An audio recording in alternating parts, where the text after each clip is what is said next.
Hello, my people. Uh, Welcome back. Um, Disclaimer. I've had a bad day. And I'm still reading today because, maybe it's gonna get my mind off the bad day. Even though this book is just a bad day, but in every chapter. Um, so maybe you can hear from my voice, maybe you can't, but I'm still feeling not okay, but I'll get there. I think reading will help me. But just as a disclaimer, you might think like, oh, her reading's really good in this session. It's because I am still slightly sad.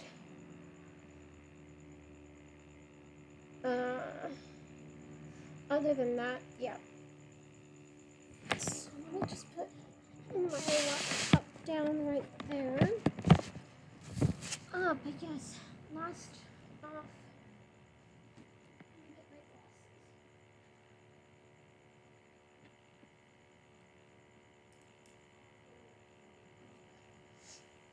Okay. So last where we left off was Clay getting the tapes, him being like, "Why the fuck am I on these tapes?" And then he listened to the first two, which were Justin Foley and not Jessica, and Alex Standall. Now we're going on to Jessica Davis.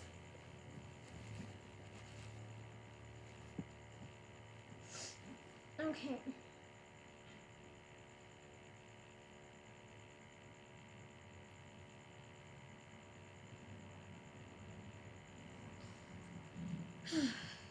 All right. Okay. So, the next chapter is called, respectively, Cassette 2, Side A, Play. Before Hannah's voice kicks in, there's a pause. Step by step. That's how we'll get through this. One foot in front of the other. Across the street, behind the buildings, the sun continues its fall. All the street lamps are on, up and down the block. I grab the Butterfinger from my knee and the soda from beside me and stand up. We've already finished one tape, both sides, so stick with me. Things get better or worse, depending on your point of view. There's a trash can, an oil drum spray painted blue, near the front door of Blue Spot Liquor. I drop the unwrapped Butterfinger into it, unable to imagine my stomach holding down anything solid, and walk away. I know it may sound like it, but I wasn't completely alone at the beginning of my freshman year. Two other freshmen, both featured here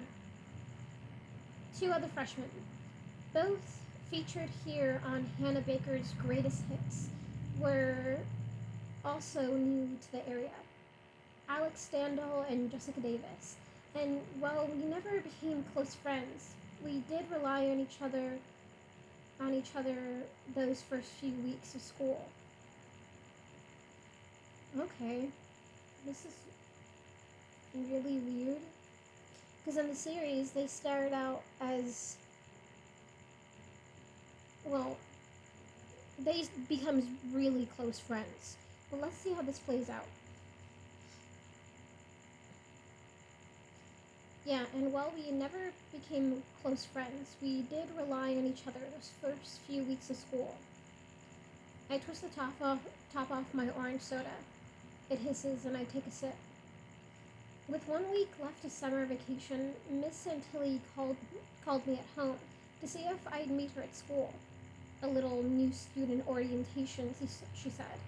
In case you don't remember, Miss Santilli was the guidance counselor for students with last names beginning A through G. Later that year, she moved to another school district. I remember she was replaced by Mr. Porter.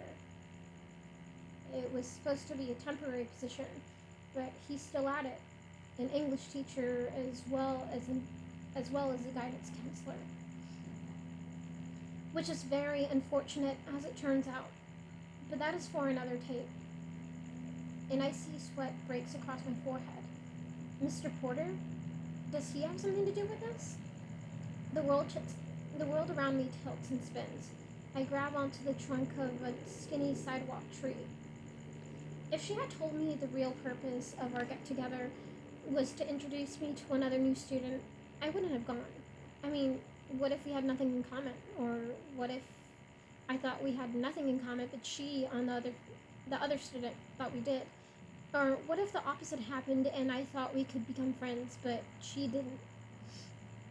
So many things could have gone horribly wrong. I press my forehead against the smooth bark and try to calm my breathing.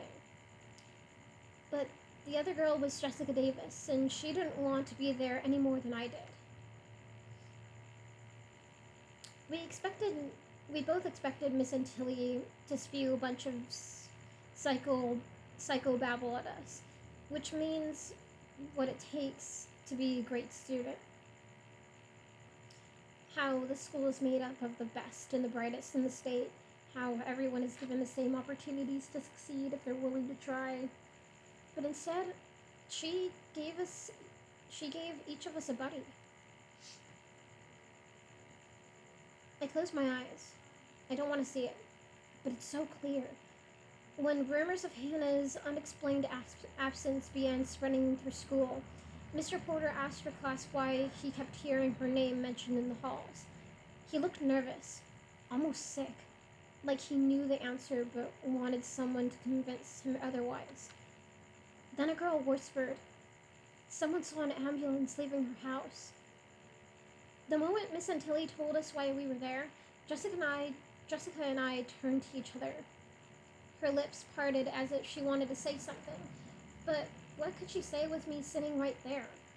She felt blindsided, confused, lied to. I know that's how she felt because I felt the same way. And I'll never forget Miss Antilli's reaction. 2 short, drawn-out words. Or not? I squeezed my eyes tight, trying hard to remember what. I squeezed my eyes tight, trying to remember that day as clearly as possible. Was it pain on Mr. Porter's face? Was it fear? Or was it fear? He just stood there, staring at Hannah's desk, through her desk, and no one said a word, but we looked around at each other. Then he left. Mr. Porter walked out of class and didn't come back for a week. Why? Did he know? Did he know because of something he'd done? Oh, I know which book I'm reading. After this one, I know which one I'm reading.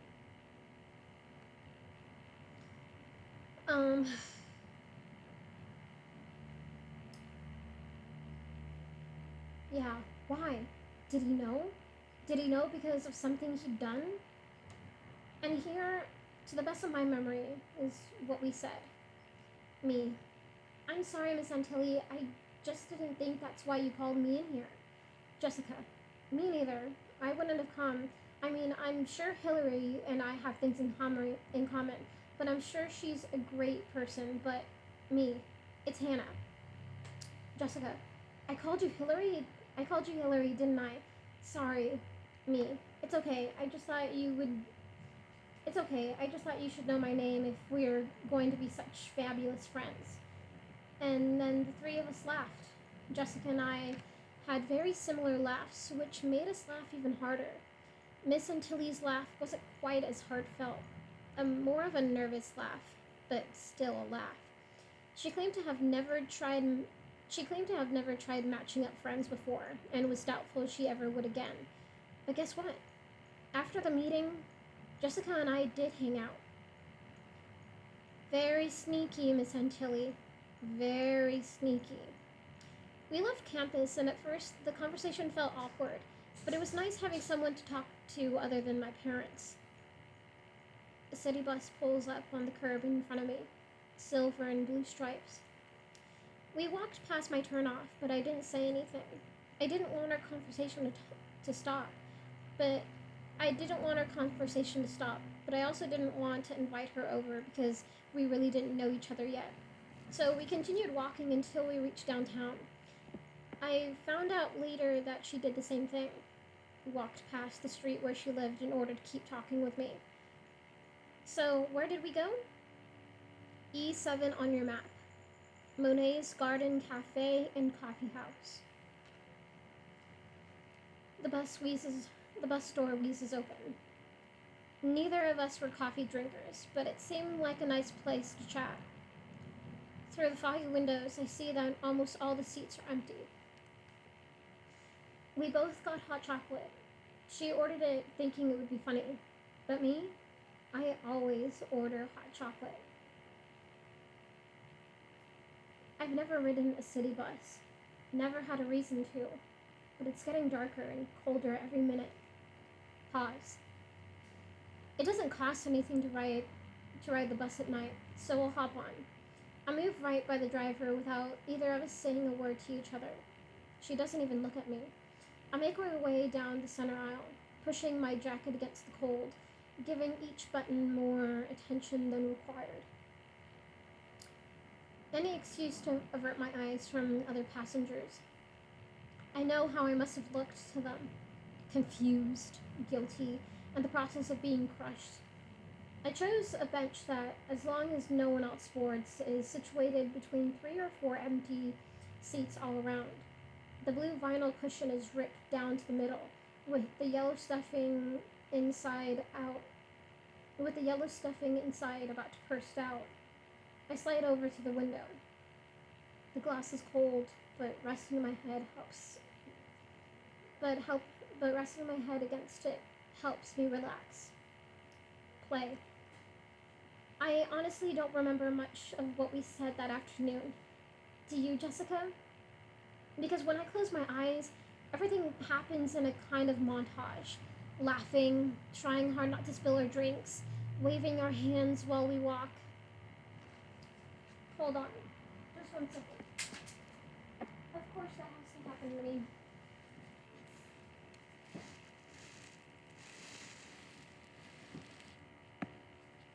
Okay. There we go. I'm gonna keep going.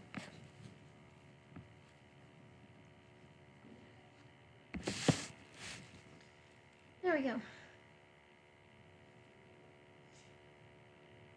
I close my eyes. The glass. Wait. Let me just go back a little bit because I always do that. Trying hard not to spill our drinks, waving our hands while we talk. I close my eyes. The glass cools one side of my overheated face. I don't care where this bus is going. I'll ride it for hours if I'm allowed to. I'll just sit here and listen to the tapes, and maybe, without trying, I'll fall asleep. Then, at one point, you lean across the table. I think that guy's checking you out, you whispered. I knew exactly who you were talking about because I'd been watching him as well. But he wasn't checking me out. He's checking you out, I said. In a contest of who's got the biggest balls, all of you listening should know that Jessica wins. Excuse me? Excuse me? She said to Alex, in case you haven't figured out the name of the mystery man. But which one of us are you checking out? And a few months later, after Hannah and Justin fully break up, after the rumors begin, Alex writes a list. Who's hot, who's not. But there at Monet's, no one knew where that meeting would lead. I want to push stop on the Walkman and rewind their whole conversation. To rewind into the past and warn them, or prevent them from even meeting. But I can't. You can't rewrite the past. Alex blushed. I'm talking and all the blood in his body rushing up to his face kind of blushed. And when he opened his mouth to deny it, Jessica cut him off. Don't lie. Which one of us were you checking out? It's Through the frosty glass, downtown street lamps and neon lights slide by. Most of the shops are closed for the night, but the restaurants and bars remain open. At that moment, I would have paid dearly for Jessica's friendship. She was the most outgoing, honest, tell it like it is girl I'd ever met. Silently, I thanked Miss Antilli for introducing us. Alex stuttered and Jessica leaned over, letting her fingers fall gracefully onto his table. Look, we saw you watching us, she said. We're both new to this town and we'd like to show who you are and we'd like to know who you were staring at. It's important. Alex stammered. I heard, it's just, I'm new here too. I think Jessica and I both said something along the lines of, oh, and then it was our turn to blush. Poor Alex just wanted to be part of our conversation. So we let him. And I think we talked for at least another hour. Probably more. Just the three of us. Just three people happy that the first day of school wouldn't be spent wandering the halls alone or eating lunch, getting lost alone. Okay, so it's happening the way it did in the series, which is true. Miss Antilli wanted them to be buddies, so at least they knew someone at school because they were both new. And then they talked, and slowly but surely, they went to Monet's. And they keep going on to Monet's, and then one day they see Alex. And then he stares at them, and then this whole scene is in the series. So, okay, it's just like that. And then in the series, they become really, really great friends. Like, really great friends.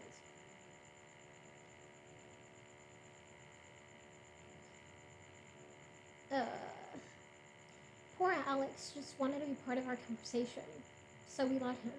And I think we talked for at least another hour, probably more. Just three people, happy that the first day of school wouldn't be spent wandering the halls alone, or eating lunch alone, getting lost alone. Not that it matters, but where is this bus going? Does it leave our town for another one? Or does it loop endlessly through the streets? Maybe I should have checked before getting on. That afternoon at Monet's was a relief for all three of us. How many nights had I fallen asleep terrified, thinking of that first day of school? Too many.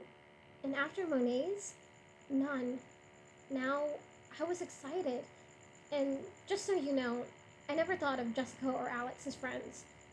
Not even at the beginning when I would have loved two automatic friendships.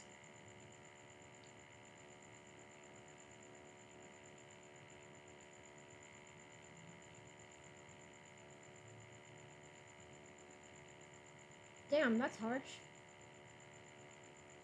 I don't remember being that. But yeah, let me say that again. And just so you know, I never thought of Jessica or Alex as friends. Not even in the beginning when I would have loved two automatic friendships. And I know they felt the same way, because we talked about it. We talked about our past friends and why those people had become our friends. We talked about what we were searching for in new friends at our new school. But those first few weeks, until we each peeled away, Monet's garden was our safe haven. If one of us had a hard time fitting in or meeting people, we'd go to Monet's, back in the garden, at the far table to the right. I'm not sure who started it, but whoever had the most exhausting day would lay a hand on the center of the table and say, "Ollie, Ollie, Ollie, Ollie, oxen free." The other two would lay their hand on top and lean in. Then we'd listen, sipping drinks with our free hands. Jessica and I always drank hot chocolate. Over time, Alex made his way through the entire menu. I've only been to Monet's a few times, but I think it's on the street the bus is going to now. Yes, we were cheesy, and I'm sorry if this episode's making you sick. If it helps, it's almost too sweet for me. But Monet's truly filled with whatever void needed filling at the time for all of us. But don't worry, it didn't last. I slide across the bench to the aisle, then stand up in the moving bus. The first one to drop out was Alex.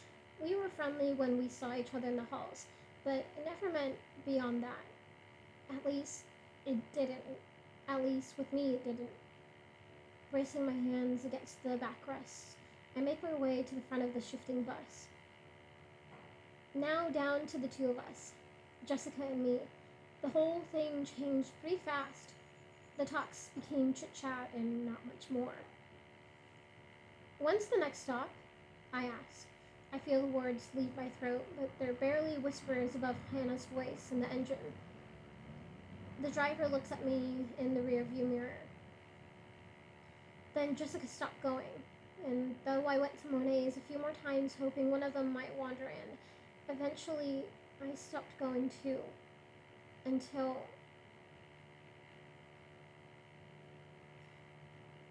other than people here are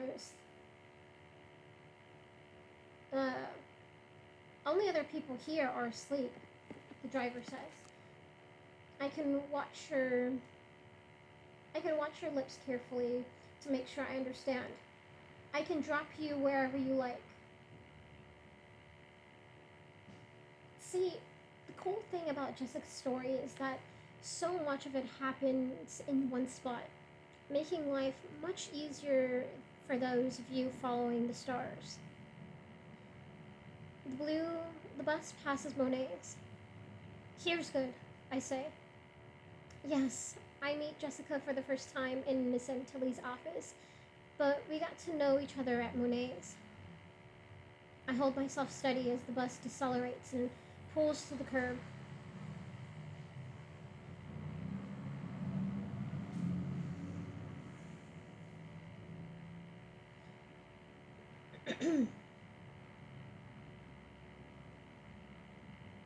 uh, yeah, I hold myself steady. I hold myself steady as the bus decelerates and pulls into the curb. And we got to know Alex from Monet's. And then this happened.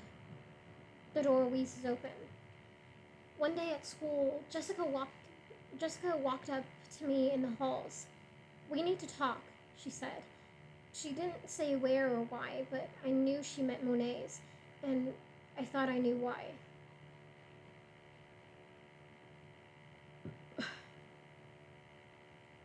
I descend the stairs and step from the gutter up onto the curb.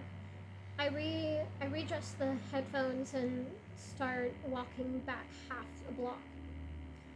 When I got there, Jessica was sitting slumped in a chair, arms dangling by her sides, like she'd been waiting a long time. And maybe she had. Maybe she hoped I would skip my last class to join her. So I sat down and slid my hand into the middle of the table. Ollie, oxen free? She lifted one of her hands and slapped a paper on the table. Then she pushed it across and spun it around for me to read. But I didn't need it spun around, because the first time I read that paper was upside down on Jimmy's desk. Who's hot, who's not? I knew which side of the list I was on, according to Alex, and my so-called opposite was sitting across from me, at our safe haven no less. Mine, hers, and Alex's. Who cares? I told her. It doesn't mean anything. I swallowed hard. When I read that list, I passed it down the aisle without a thought. At the time, it seemed kind of funny. Hannah, she said, I don't care that he picked you over me. I knew exactly where that conversation was headed, and I'm not going to let her take us there. And I was not going to let her take us there. And now, how do I see it now? I should have grabbed every copy I could find and thrown them all away. He did not choose me over you, Jessica. Jessica, I said.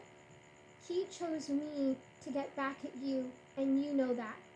He knew my name would hurt you more than anyone else's. She closed her eyes and said my name in almost a whisper. Hannah. Do you remember that, Jessica? Because I do. When someone says your name like that, when they won't even look in the eyes, there is nothing more you can say or you can do or say. Their mind is made up. Hannah, you said. I know the rumors. You can't know rumors, I said. Maybe I was being a little sensitive, but I had hoped, silly me, that there would be no more rumors when my family moved here, that I had left the rumors and gossip behind me, for good. You can hear rumors, he said, but you can't know them. Again, you said my name. Hannah. Yes, I knew the rumors, and I swore to you that I hadn't seen Alex one time outside of school, but you wouldn't believe me. And why should you believe me? Why would anyone not believe a rumor that fits so nicely with an old rumor? Huh, Justin? Why? Jessica could have heard so many rumors about Alex and Hannah, but none of them were true.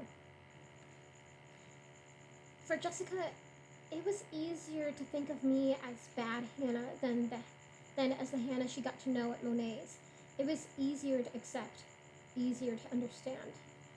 For her, the rumors needed to be true. I remember a bunch of guys joking with Alex in the locker room. Pat a cake, baker's man. Then someone asked him, pat that muffin, baker's man? Pat that muffin, baker's man? And everyone knew what was being said. When the row cleared out, only Alex and I remained. A tiny wrench of jealousy twisted up my insides. Ever since Kat's going away party, I couldn't get Hannah out of my mind. But I couldn't bring myself to ask if what they had said was true. Because if it was, I didn't want to hear it. Tightening his shoelaces, and without looking at me, Alex denied the rumor. Just so you know. Fine, I said. Fine, Jessica. Thank you for helping me the first few weeks of school. It meant a lot, and I'm sorry Alex screwed that up with this stupid little list of his. But he did. I told her I knew all about their relationship. On that first day of Monet's, he had been checking one of us out, and it wasn't me. And yes, that made me jealous, and if it helped her get over it, I accepted any blame she wanted to put on me for the two of them breaking up. But it was not true. I reached Monet's. Two guys stand outside, leaning against the wall. One smokes a cigarette and the other is burrowed deep into his jacket. But all Jessica heard was me accepting blame. She rose up beside her chair, glaring down at me, and swung. So tell me, Jessica, what did you mean to do? Punch me or scratch me? Because it felt like a little bit of both. Like you couldn't really decide. And what was it you called me? Not that it matters, but just for the record. Because I was too busy lifting my hand and ducking. But you got me. And I missed what you said. That tiny scar you've all seen above my eyebrow, that's the shape of Jessica's fingernail, which I plucked out myself. I noticed that scar a few weeks ago, at the party, a tiny flaw on a pretty face, and I knew how cute it was. And I told her how cute it was. Minutes later, she started freaking out. Or maybe you've seen it, or maybe you've never seen it. because I see it every morning when I get ready for school. Good morning, Hannah, it says, and every night when I get ready to go to bed, and every night when I get ready for bed. Sleep tight. I push open the heavy wood and glass door at Meece. Warm air rushes out to grab me, and everyone turns, upset at the person letting in the cold. I slink inside and shut the door behind me. But it's more than just a scratch. It's a punch in the stomach and a slap in the face. It's a knife in my back because you would rather believe some made-up rumor than what you knew to be true. Jessica, my dear, I'd really love to know if you dragged yourself to my funeral. And if you did you notice your scar? And what about you? The rest of you? Did you notice the scars you left behind? No, probably not. But that wasn't possible. Because most of them can't be seen with the naked eye. Because there was no funeral, Hannah. And that, stop. And that is the end of that chapter. Okay, and now we go on to the next chapter, which I thought looked longer, but no, it's... Okay, so now respectively,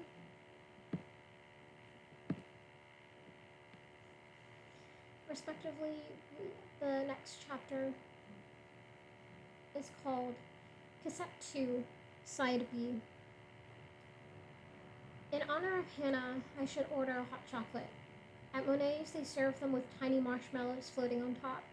The only coffee shop I know that does that. The only coffee shop I know of that does that. But when the girl asks, I say coffee because I'm cheap. The hot chocolate costs a whole $1 more.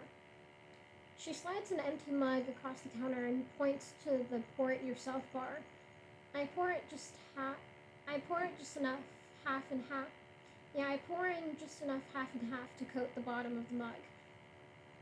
The rest I fill with hairy chest blend because it sounds highly caffeinated, and maybe I can stay up late to finish the tapes. I think I need to finish them tonight. But should I? In one night? Or should I find my story and listen to it, and then just enough of the next tape to see who I'm supposed to pass them on to? What are you listening to? The girl from behind the counter. It's the girl from behind the counter. She's beside me now, tilting the stainless steel containers of half and half, low fat, and soy. She's checking to see if they're full. A couple of black lines, a tattoo, a stretch up from her arm. Yeah, a couple of black lines, a tattoo, stretch up from her collar and disappear into her short, cropped hair. I glance down at the yellow headphones hanging around my neck. Just some tapes. Cassette tapes? She picks up the soy and holds it against her stomach.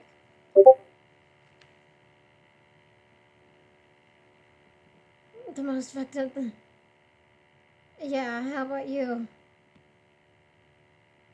Yeah.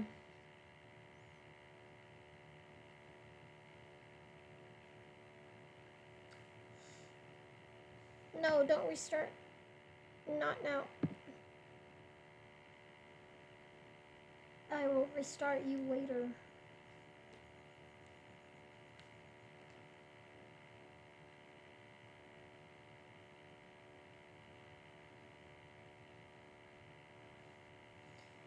Okay. Where was I?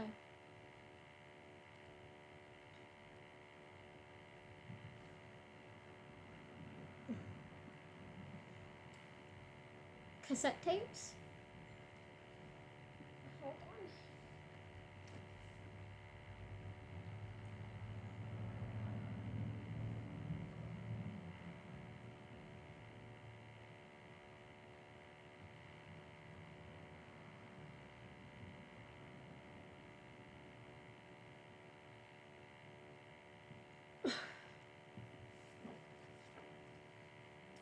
Okay. Cassette tapes? She picks up the soy and holds it against her stomach. Interesting. Anyone I've heard of? I shook my head no and dropped 3 cubes of sugar into my coffee. She cradles the soy with her other arm and puts out her hand. We went to school together 2 years ago. You're Clay, right? I put down the mug, then slide my hand into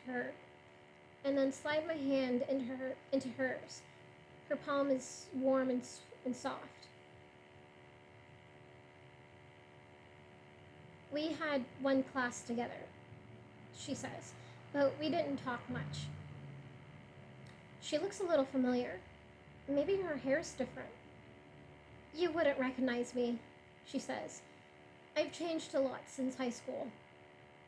She she rolls her heavily made up eyes. Thank God. I place a wooden stir in my coffee and mix it. Which class did we have? Wood shop. I still don't remember her.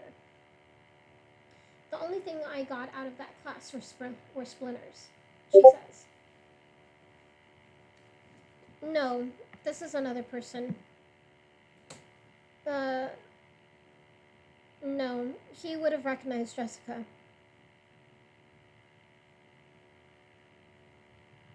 No,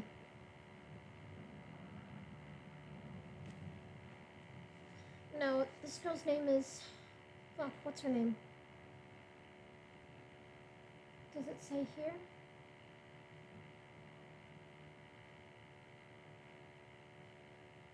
Uh.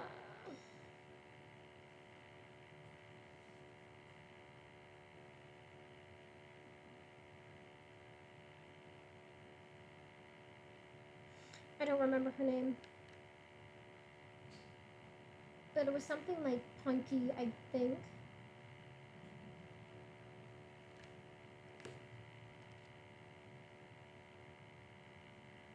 Let me see if.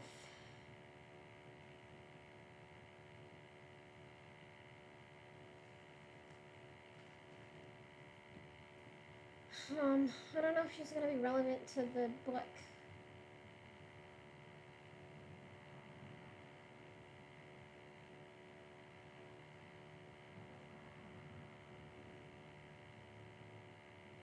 Sky. That's her name. Sky. Her name is Sky. But I don't know if we'll. Because it doesn't say if. It doesn't say. Um. It doesn't mention her name in this chapter. At least not in the next 2 pages. But her name is Sky.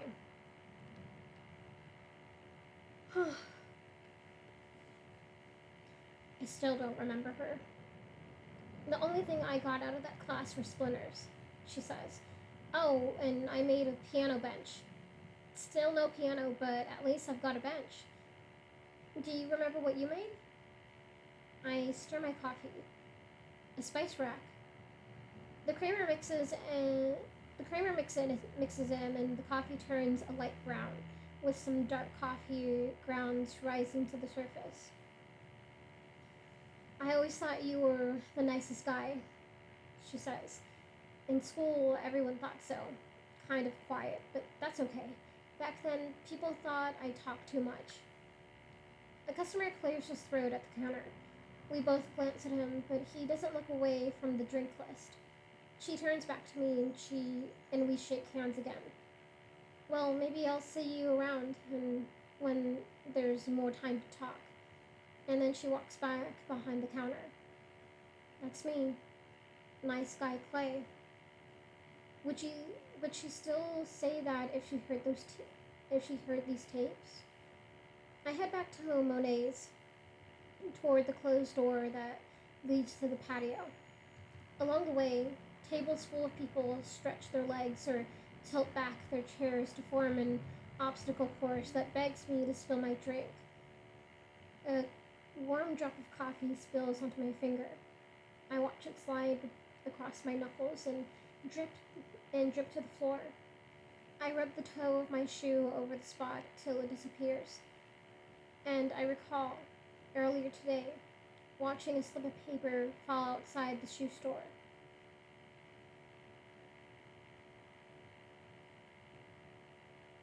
Hold on, wait, let me read that again. Yeah, I watched it slide across my knuckles and drip to the floor. I rub the toe of my shoe over the spot till it disappears. And I recall, earlier today, watching a slip of paper fall outside the shoe store.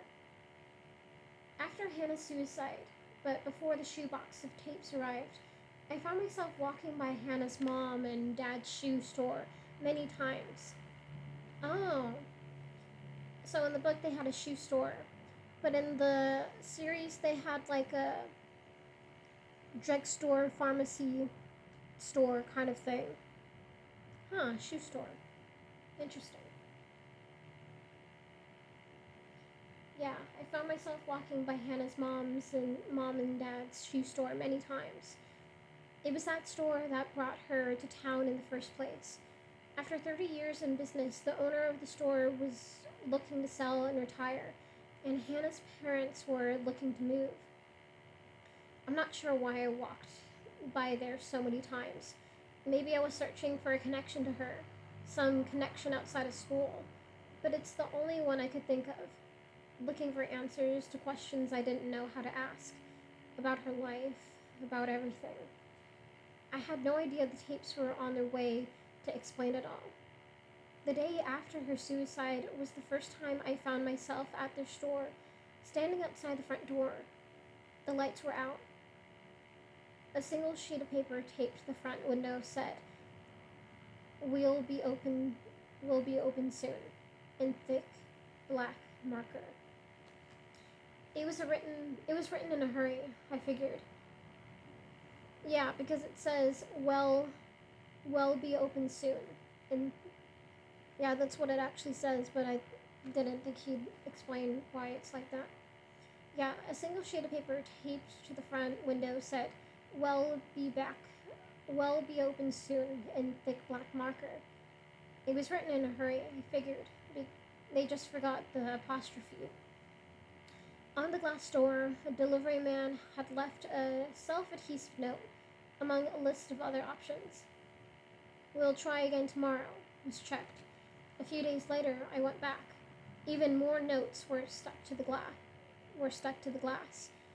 On my way home from school earlier today, I went by the store one more time. As I read the dates and notes on each piece of paper, the oldest one came unstuck and fluttered to the ground, resting beside my shoe. I picked it up and searched the door for the most recent note.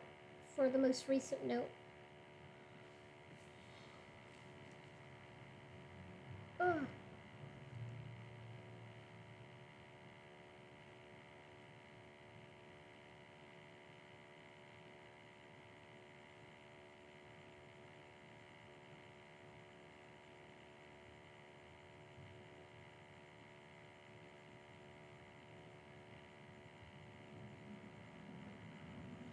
Um.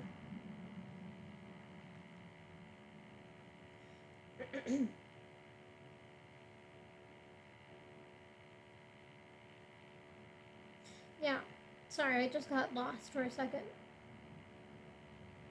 As I read the dates and notes on each piece of paper, the oldest one became unstuck and fluttered to the ground, resting beside my shoe.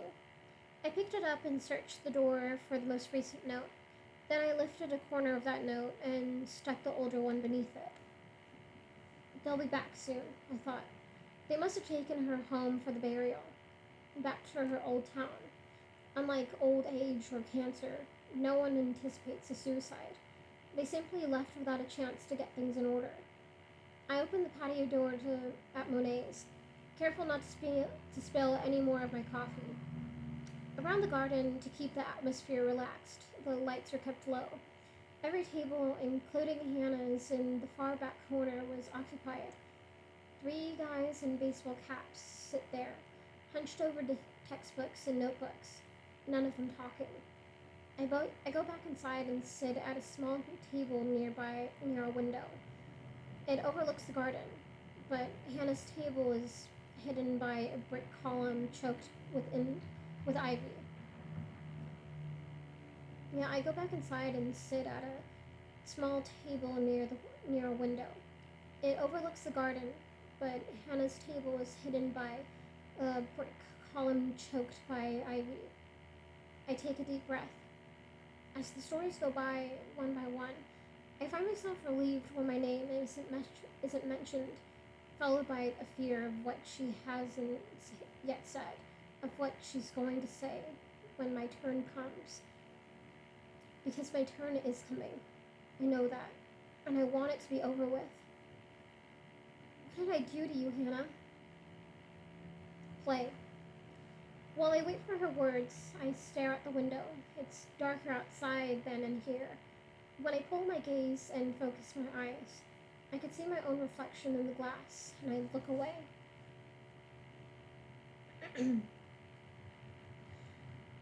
I glance down to the Walkman on the table. There's still no sound, but the play button is pressed. Maybe the tape didn't lock it in place, so I hit stop.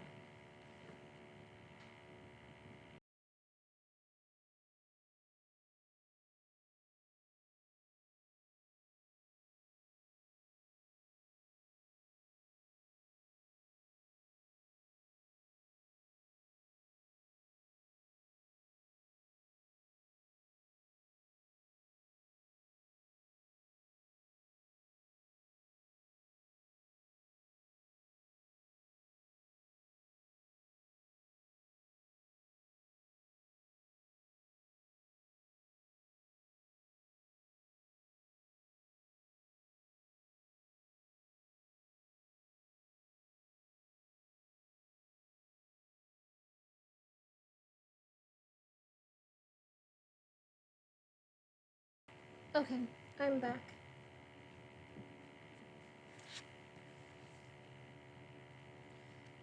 Alright. Maybe the tape didn't lock in place, so I hit stop. Stop. And then play again. Then play again. Play. Nothing. I roll my thumb over the volume dial. The static in the headphones gets louder, so I turn it back down, and I wait. Shh. If you're talking in the library, her voice, it's a whisper. Shh. In a movie theater or a church. I listen closer. Sometimes there's no one around to tell you to be quiet, to be very, very quiet. Sometimes you need to be quiet when you're all alone, like me right now. Shh.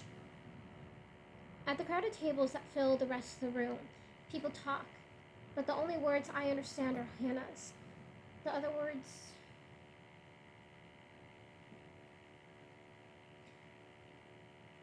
Uh, the other words become a muffled background noise, occasionally tipped by by a sharp laugh.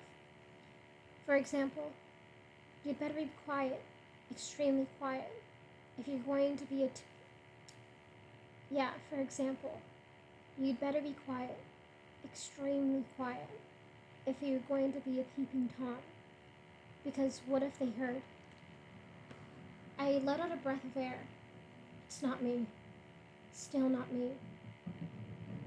What if I found out? Guess what, Tyler Down?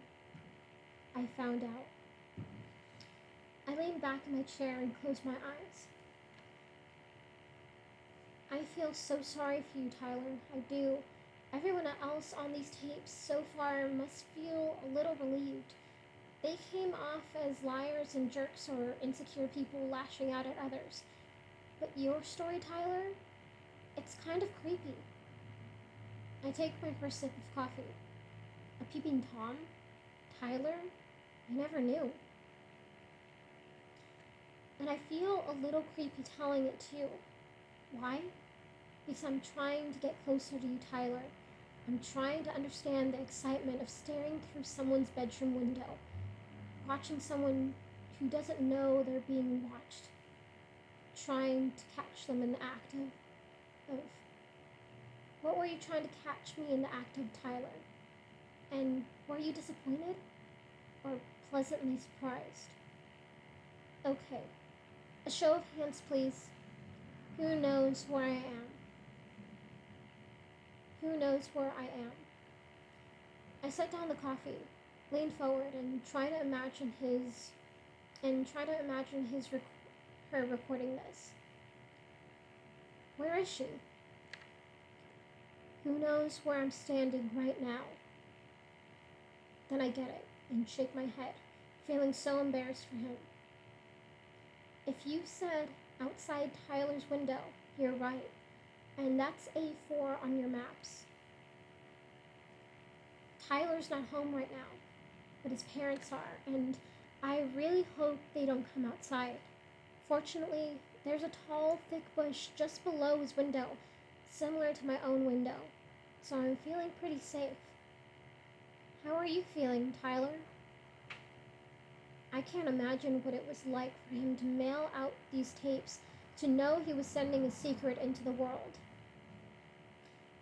There's a meeting of the yearbook staff tonight, which I know involves a lot of pizza and gossip, so I know you won't be home until after it gets all nice and dark, which, as an amateur peeping Tom, I appreciate very much. So thank you, Tyler. Thank you for making this so easy. When Tyler heard this, was he sitting here at Monet's trying to look calm while sweating up a storm? Or was he lying in bed staring bug-eyed out his window? Let's take a peek inside before you get home, shall we? The hallway lights are on. The hallway light's on, so I can see in pretty well. And yes, I see exactly what I expected. There's a bunch of camera equipment lying around. You've got quite a collection here, Tyler. A lens for every occasion, including night vision. Tyler won a statewide contest with that lens. First prize in the humor category. An old man walking his dog at night. The dog stopped to pee on a tree and Tyler snapped the picture. Night vision made it look like a green laser beam pointed. Night vision made it look like a green laser beam blasting out the dog's crotch. I know. I can hear you now. Those are for you. Those are for the yearbook, Hannah. I'm the student life photographer. And I'm sure that's why your parents were fine spending that kind of cash. But is that the only way you use this stuff? Candid shots of the student body? Ah, yes. Candid shots of the student body. Before coming out here, I took the initiative to look up candid in the dictionary. It's one of those words with many definitions, but there's one that's most appropriate. And here it is, memorized for your pleasure.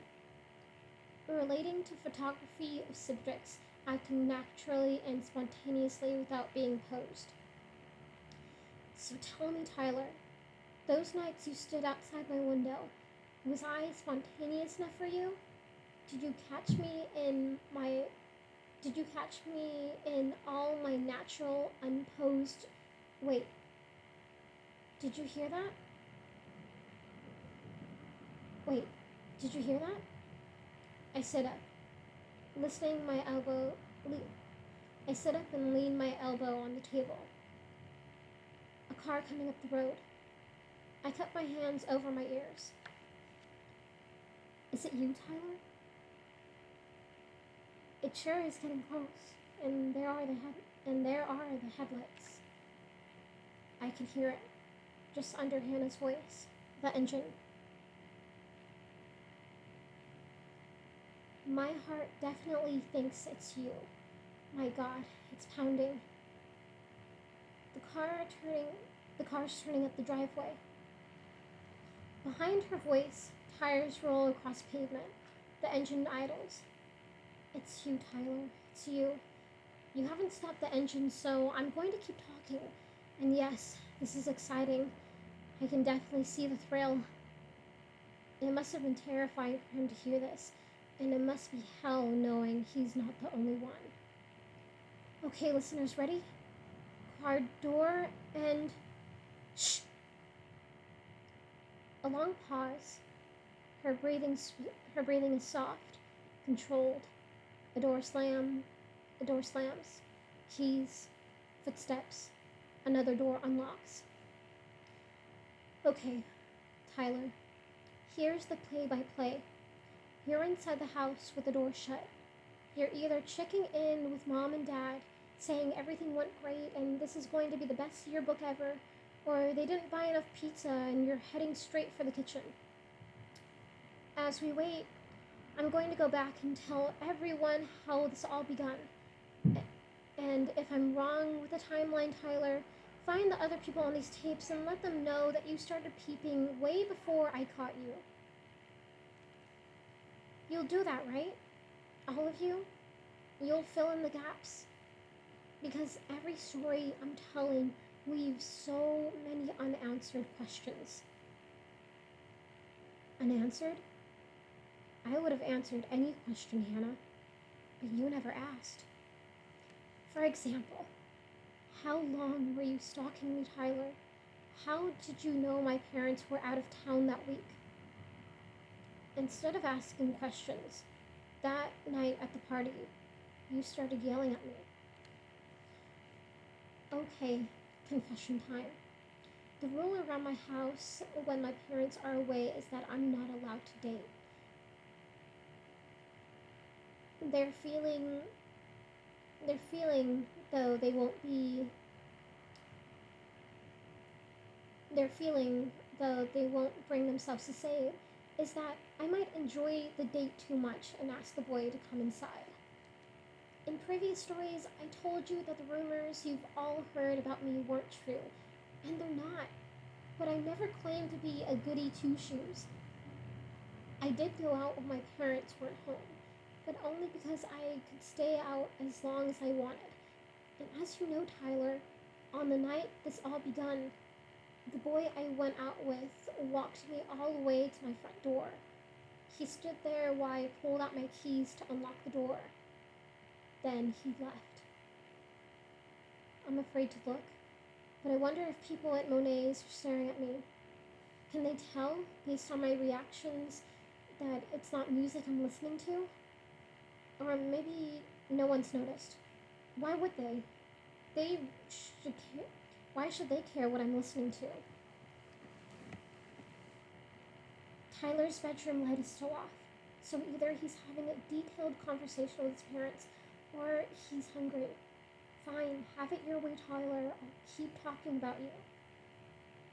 I'll just keep talking about you. Were you hoping I'd invite the guy in?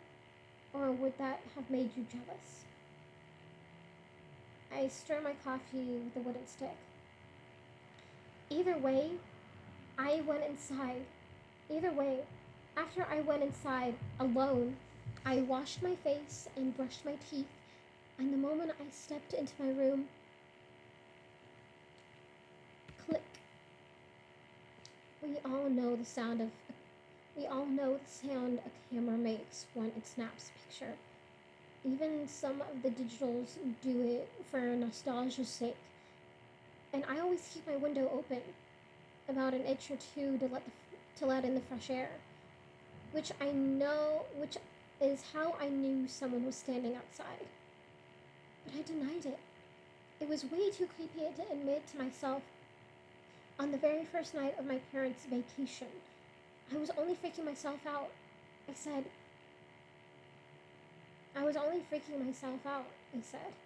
just getting used to being alone. Still, I wasn't dumb enough to change in front of the window. So I sat down on my bed. Click. Such an idiot, Tyler. In middle school, some people thought you were mentally challenged, but you weren't. You were just an idiot. Or maybe it wasn't a click, I told myself. Maybe it was a creak. My bed has a wooden frame that creaks a little. That was it. It had to be a creak. I pulled the blankets over my body and undressed them beneath. Then I put on my pajamas, doing everything as slowly as possible, afraid whoever was outside might snap another picture. After all, I wasn't totally sure what a peeping Tom got off on. But wait, another picture would prove he was there. But wait, another picture would prove he was there, right? Then I could call the police and. But the truth is, I didn't know what to hope for. My parents weren't home. I was alone. I figured ignoring him was my best option. And even though he was outside, I was too afraid of what might happen if he saw me reaching for the phone. Stupid? Yes. But did it make sense? Yes. At the time. You should have called the cops, Hannah. It might have stopped this snowball from picking up speed. The one you keep talking about. The one that ran over all of us. So, why was it so easy for Tyler to see into my room to begin with? Is that what you're asking? Do I always sleep with my shades wide open? Good question, victim blamers. But it wasn't that easy. The window blinds were kept at an angle exactly as I liked them. On clear nights, with my head on a pillow, I could fall asleep looking at the stars. And on stormy nights, I could watch lightning light up the clouds. I've done that. Fallen asleep looking outside. But from the second floor, I don't need to worry about people seeing it. When my dad found out I kept the blinds open, even a crack, he walked out to the sidewalk to make sure no one could see me from the street. And they couldn't.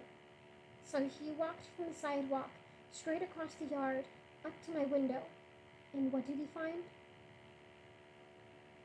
That unless they were pretty tall and standing right outside my window on their tiptoes, I was invisible. So, how long did you stand like that, Tyler? It must have been pretty uncomfortable. And if you're willing to go through all that trouble just to get a peek at me, I hope you got at least something out of it. He did, but not what he wanted. Instead, he got this. Had I known it was Tyler at the time, had I snuck under the blinds and looked up to see his face, I would have run outside and embarrassed the hell out of him. In fact, that brings up the most interesting part of, wait, here you come. Here you come. We'll save that story for later. I pushed my mug off the coffee, not even half finished, to the far end of the table. Let me describe Tyler's window for the rest of you.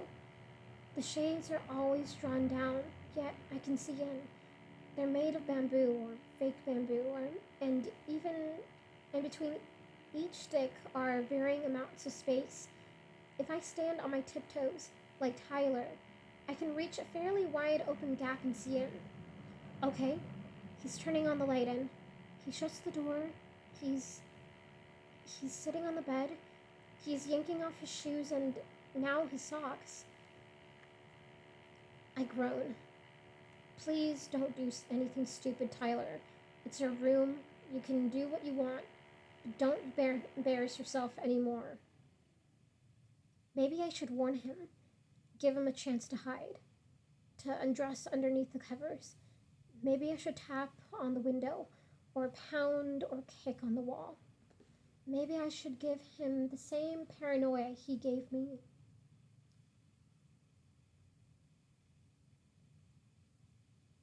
Let me say that again. Maybe I should warn him. Give him a chance to hide, to undress underneath the covers.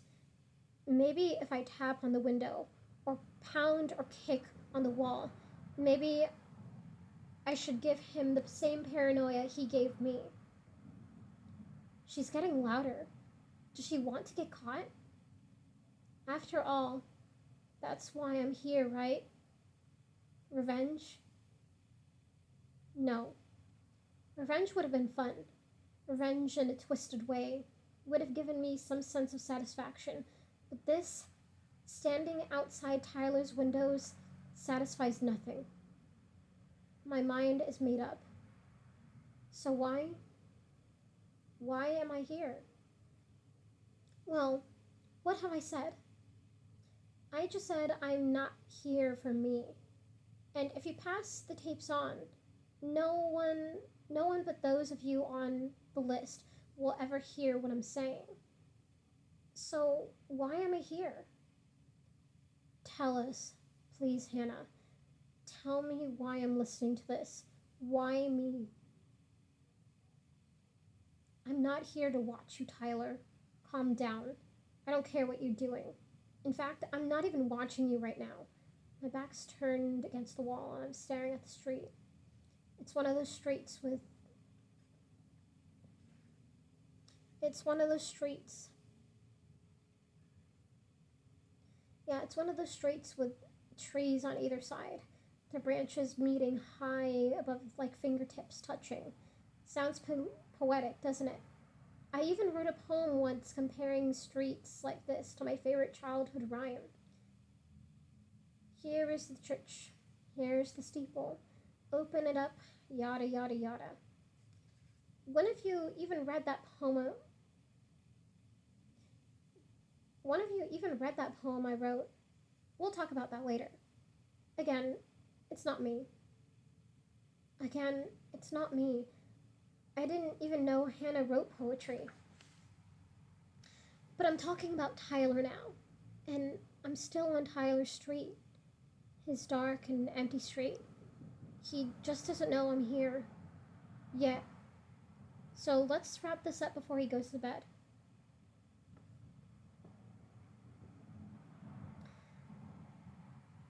At school the next day, after Tyler's visit to my window, I told a girl who sat in front of me what happened.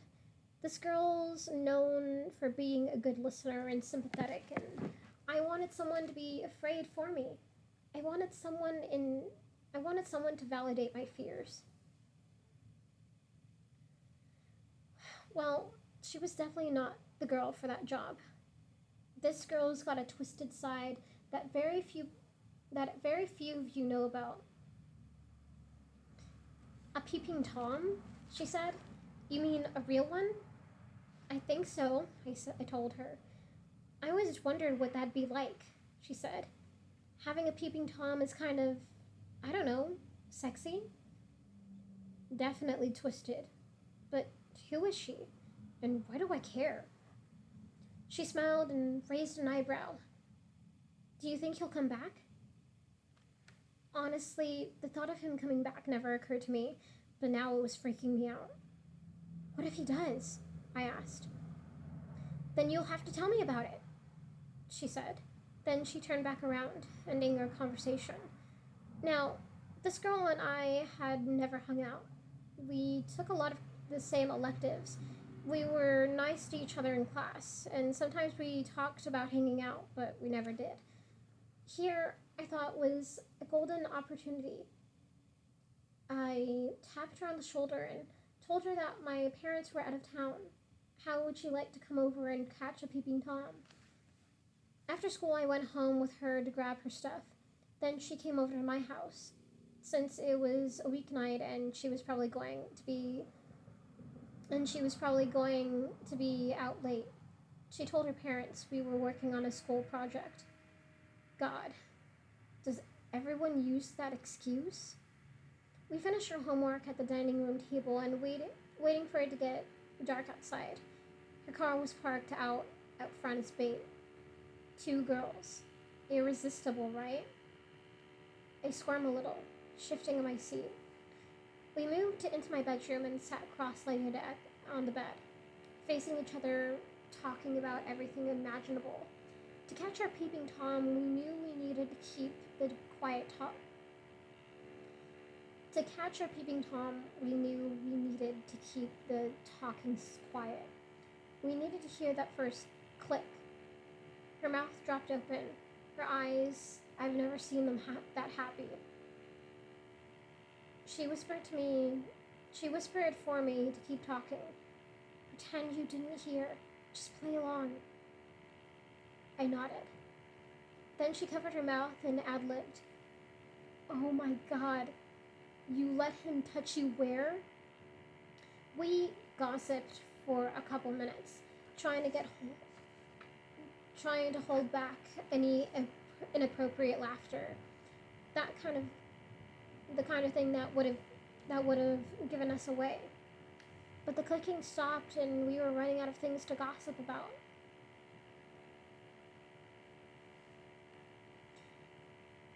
You know what I could use? She asked. A nice deep back massage. You're evil, I whispered. She winked at me and got up to her knees and worked her hands forward like a cat, stretching until she was all the way down on my bed. Click. I sincerely hope you burned or erased those pictures, Tyler, because if they get out, even if it's not your fault, I'd hate to think what might happen to you. I straddled her back. Click. Pushed aside her hair. Click. And began rubbing her shoulders. Click, click. She turned away from the window and whispered, You know what it means if he stops taking pictures, right? I told her I didn't. It means he's doing something else. Click. Oh well, she said. I kept rubbing her shoulders. In fact, I thought I was doing a pretty good job because she stopped talking and her lips curled into a beautiful smile. Then she whispered a new idea. A way to catch this pervert in the act. I told her no. One of us should leave the room, saying we need to use the bathroom and call the cops. We would end it right there. But that didn't happen. No way, she said. I'm not leaving it until I find out if I know him. What if he goes to our school? What if he does? I asked. She told me to follow her lead. Then she rolled out from under my legs. According to her plan, when she said 3, I was to charge the window.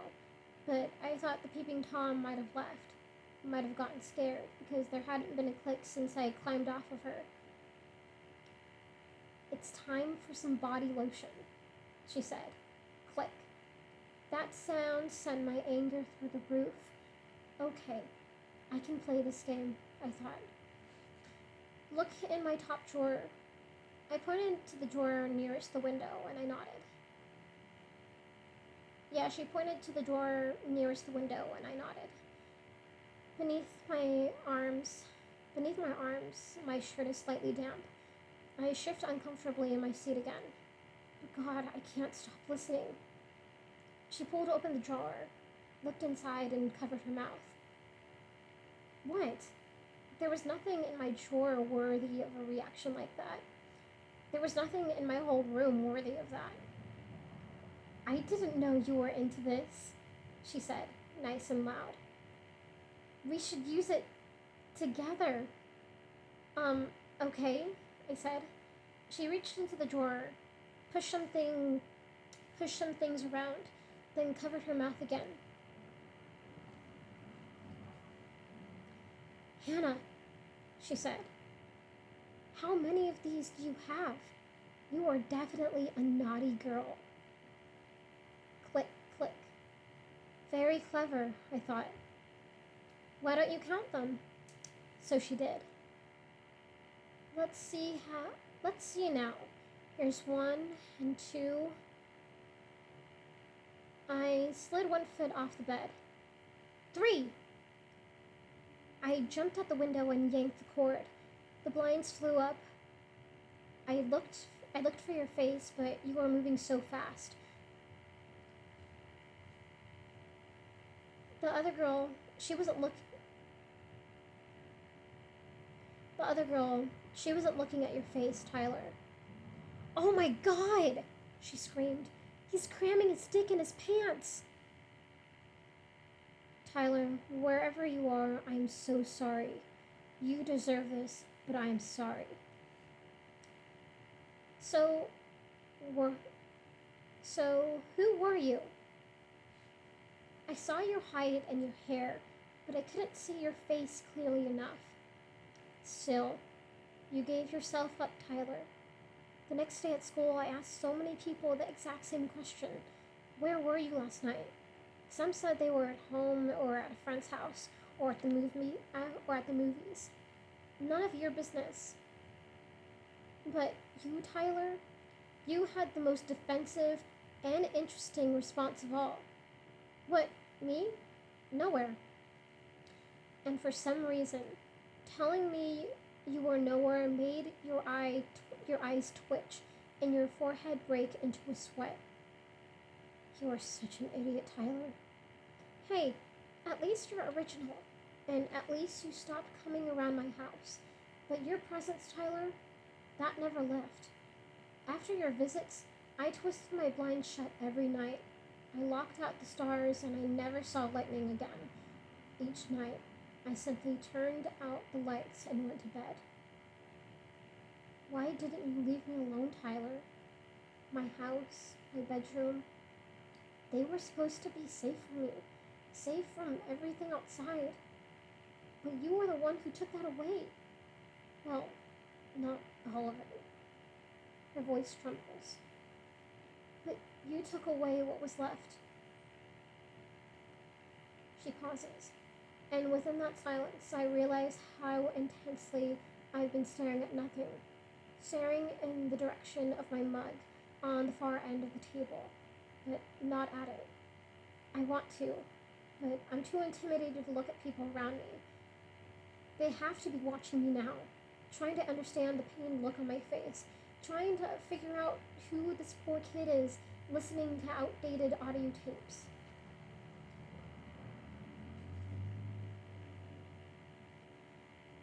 How important is your security, Tyler? What about your privacy? Maybe it's not as important to you as it was for me, but that's not for you to decide. I look through the window, past my reflection, to the barely lit patio garden. I can't tell if anyone's still there, beyond the brick and ivy column, sitting at her table. A table that, at one time, was Hannah's other safe place. So, who was this mystery girl featured in your story, Tyler, who smiled so beautifully when I rubbed her back? Who helped me expose you? Should I tell? That depends. What did she ever do to me? For the answer, insert tape 3. But I'm ready for it to be me, Hannah. I'm ready to get this over with. Oh, and Tyler, I'm standing outside your window again. I walked away to finish your story, but your bedroom light has been out for some time, so now I'm back. There is a long pause, a rustling of leaves. Knock, knock, Tyler. I hear it. She taps on the window. Twice.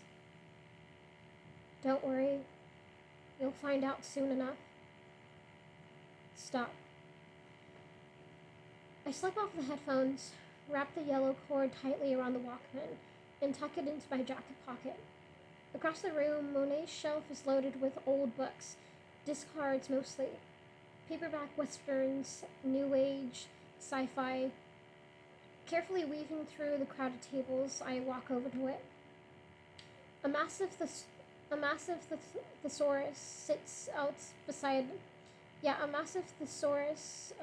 sits beside a dictionary that misses its hardware spine. Down the exposed paper spine, someone wrote dictionary in heavy black ink. Stacked in the same shelf, each in a different color, are 5 books. They're approximately the same size as your books, but purchased for their blank pages. Scribble books, they call them. Each year, a new one is added, and people scrawl whatever they want inside. They mark special occasions, write horrible poetry, sketch things that are beautiful or grotesque or just random. Each book has a scrap of duct tape on the spine with a year written on it. I pull out the one from our freshman year. With all the time Hannah spent at Monet's, maybe she wrote something in here, like a poem, or maybe she had other talents I didn't know about. Maybe she knew how to draw. I was just looking for something apart from the I was just looking for something apart from the ugliness of these tapes. I need that right now. I need to see her in a different way. Since most people date their entries, I flip toward the back to September. And there it is. To keep the page. Sorry, I'm just adjusting. To keep the page, I shut the book on my index finger and take it back to my table. I take a slow sip of lukewarm coffee, reopen the book, and read the words scribbled in red ink near the top. Everyone needs an Ollie Ollie Oxenfree. It's signed with 3 sets of initials, JD, AS, HB. Jessica Davis, Alex Standall, Hannah Baker. Below the initials, pressed into the crease between the pages, someone stuck an upside down, below the initials, someone pressed into a crease between the pages, someone stuck an upside down photograph. I pull it out, flip it over, then spin it right side up. It's Hannah. God, I love her smile. And her hair, it's still long. One of her arms is wrapped around the waist of another student, Courtney Crimson. And behind them is a crowd of students. Everyone's either holding a bottle, a can, or a red plastic cup. It's dark at the party, and Courtney doesn't look happy. But she doesn't look mad either. She looks nervous, I think. Why? And that is the end of that chapter. I think I might go another chapter, just because it's still pretty early. But I think I can bust this one out easy. Okay.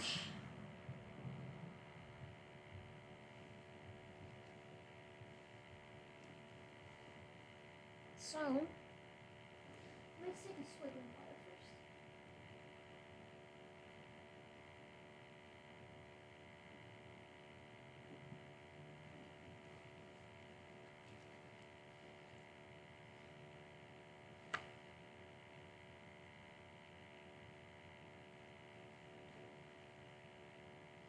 Okay.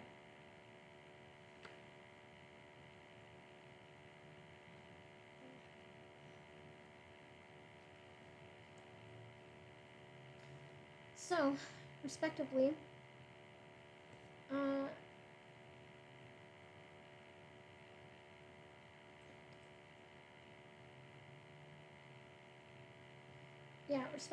this chapter is called Cassette 3, Side A.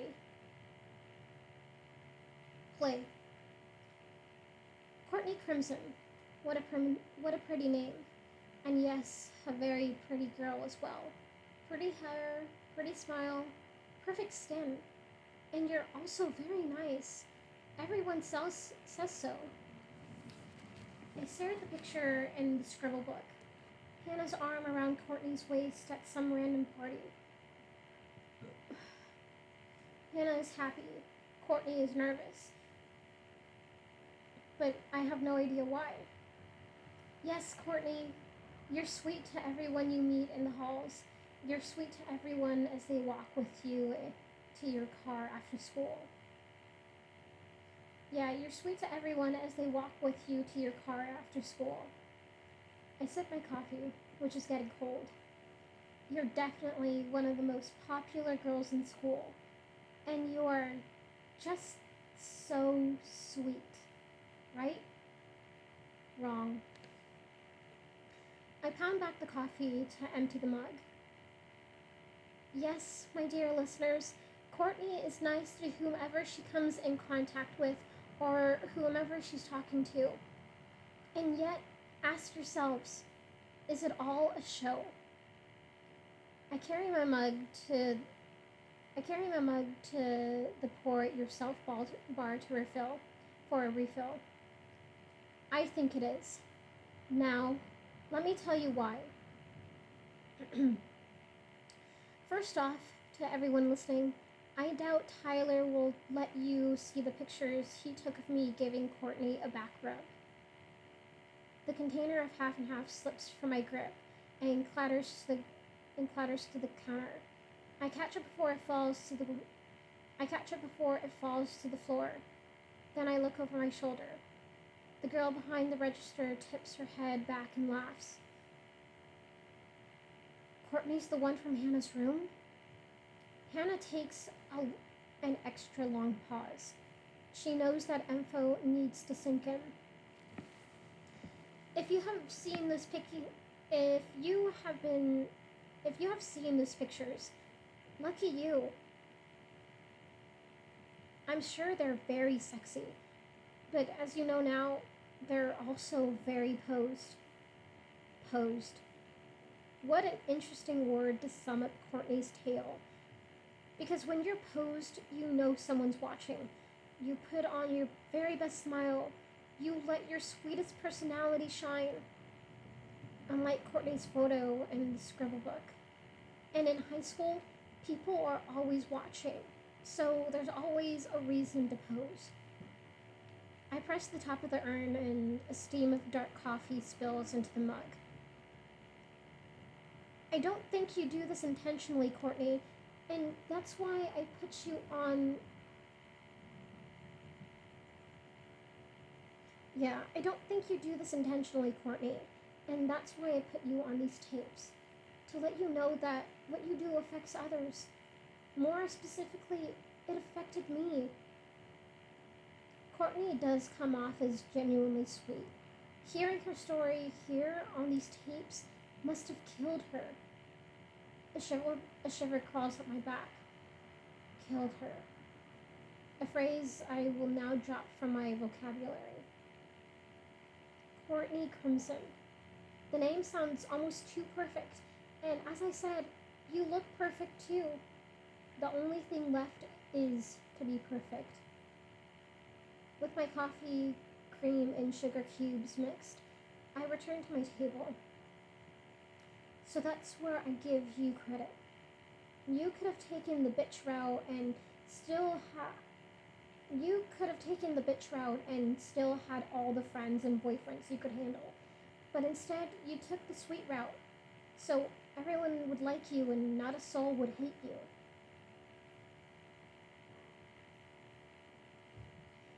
Let me be very clear. I do not hate you, Courtney. In fact, I don't even dislike you. But for a time, I thought you and I were becoming friends. I don't remember that. I don't think I ever saw them hanging out. It, turn, it turns out you were just grooming me to be another tally mark under people who think Courtney Crimson is a real neat girl. Another guaranteed vote for most liked in the senior yearbook. And once you did it to me, and I realized it, I watched you do it to others. Here, Courtney, is your contribution to the anthology of my life. Did you like that? The anthology of my life? I just made it up. I pull my backpack onto my lap and unzip the largest pocket. The day after Tyler took the candid shots of our student bodies began like any other. The bell at first period rang and Courtney, as usual, ran in a couple seconds late. Not that it mattered because Mrs. Dillard wasn't there yet either.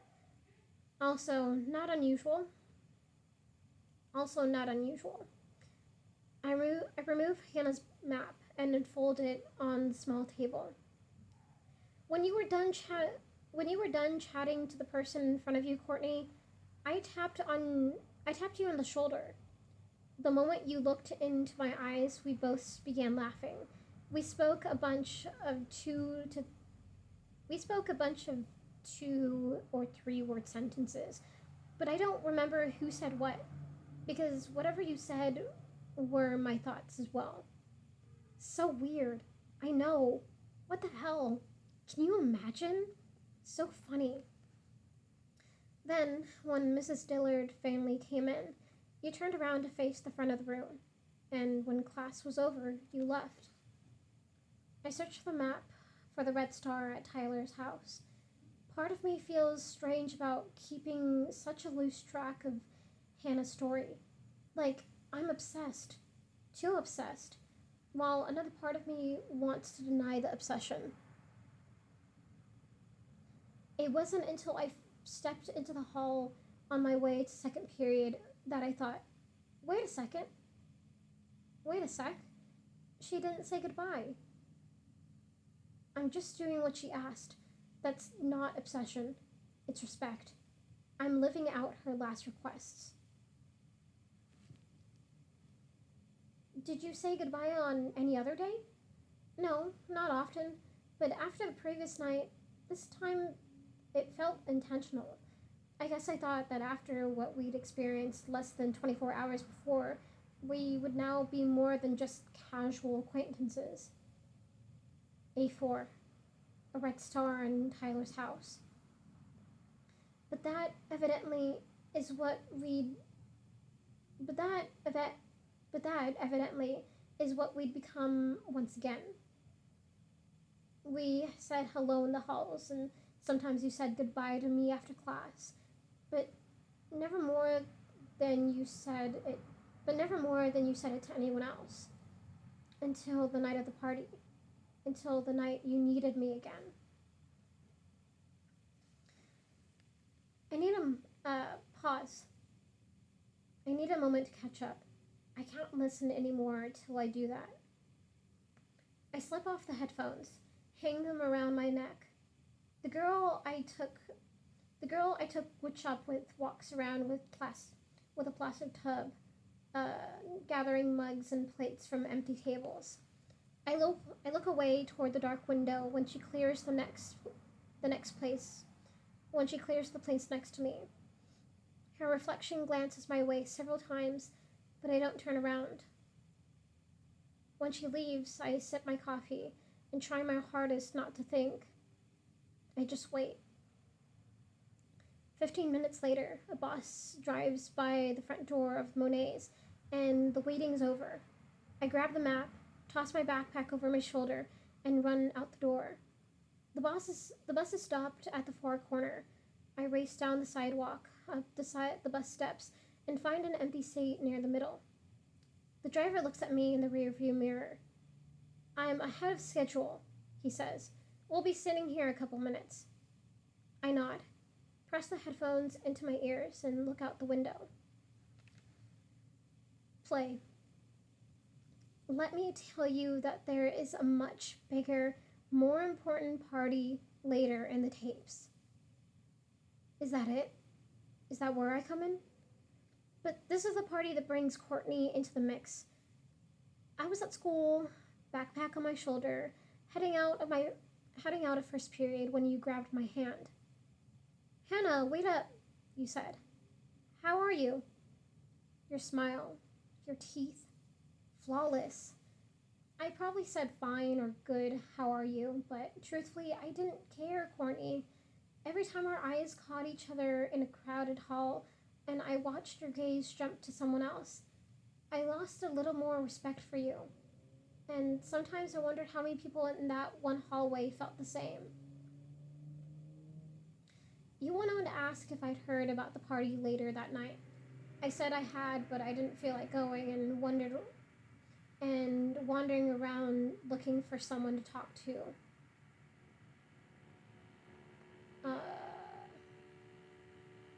Okay, yeah, I said that I had, but that I didn't feel like going around and wandering around looking for someone to talk to. Or I didn't feel like wandering around looking for someone to save me from talking to someone else. We should go together, you said, and you tilted your head to the side, flashed her smile, and said, though I'm probably imagining this, I think I even saw you bat your eyes.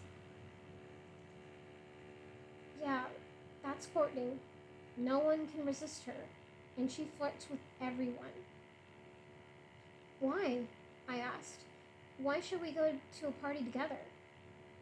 That obviously took you by surprise.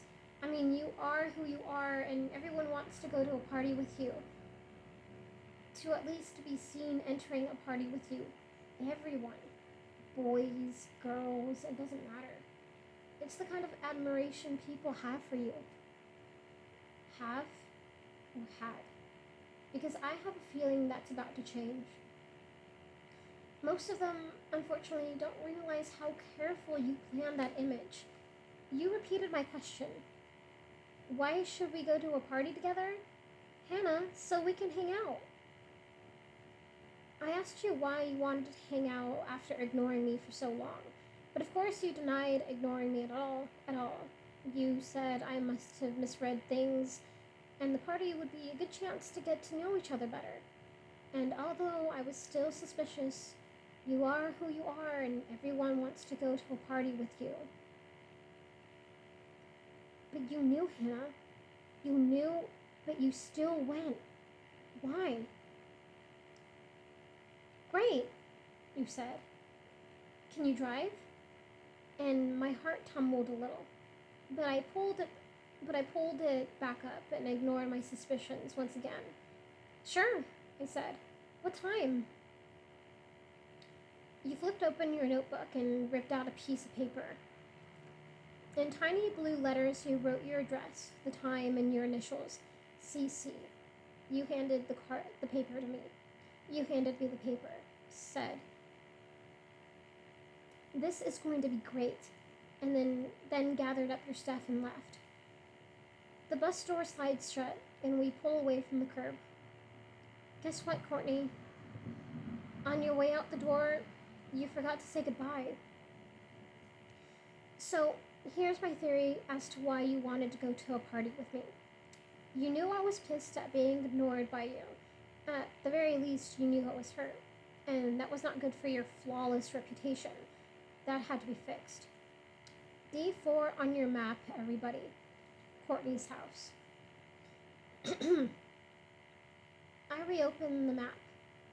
When I pulled up to the curb, your front door flew open. Out you came, bounding off the porch and down the walkway. Your mom... Oh.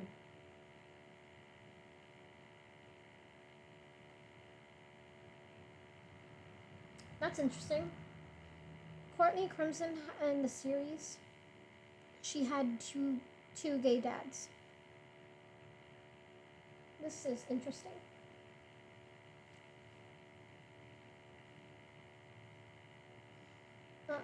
Yeah. Yeah, out you came, bounding off the porch and down the walkway. Your mom, before shutting the front door, bent down to get a good look inside my car. Don't worry, Mrs. Crimson, I thought. No boys in here, no alcohol, no drugs, no fun. Why do I feel so compelled to follow her map? I don't need to. I'm listening to the tapes, every single one, front and back, and that should be enough. But it's not. You opened the passenger door, sat down, and buckled up. Thanks for the lift, you said. I'm not following the map because she wants me to. I'm following it because I need to understand. Whatever it takes, I need to truly understand what happened to her. A lift?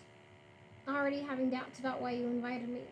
But that was not the hello I wanted to hear. D4. It's only a handful of blocks from Tyler's house. I wanted to be wrong about you, Courtney. I did. I wanted to see it as you... I wanted you to see it as me picking you up so we could go to a party together. And that is very different from me giving you a lift. At that moment, I knew how the party would play out for us. But how it ended? Well, that was a surprise. That was weird. Bolted to the back, bolted to the back of each seat sat a square sheet of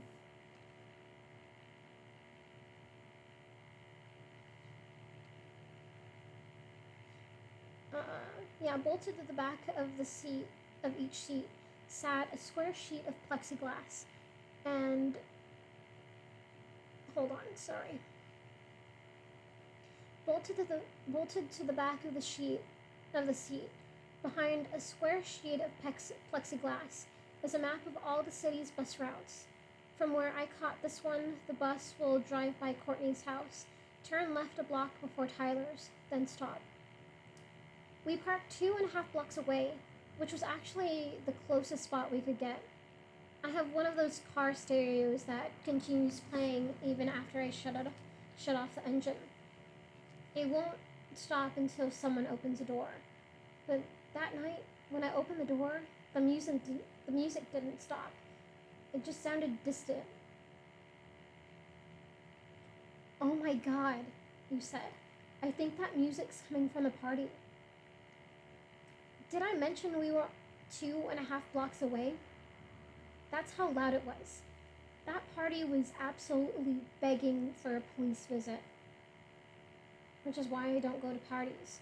I'm so close to being valedictorian, one mistake could mess it all up for me. We took our place in the stream of students heading to the party, like joining a bunch of salmon heads heading upstream to mate. When we got there, 2 football players, never to be seen at a party without their jerseys, stood on opposite sides of the gate collecting beer money. So I reached into my pocket for some cash. Over the loud music, you shouted to me, "Don't worry about it." We got to the gate and one of the guys said, $2 a cup. Then he realized who he was talking to. "Oh, hey, Crimson."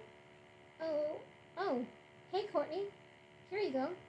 And he handed you a red plastic cup. $2. That's it? They must charge girls differently.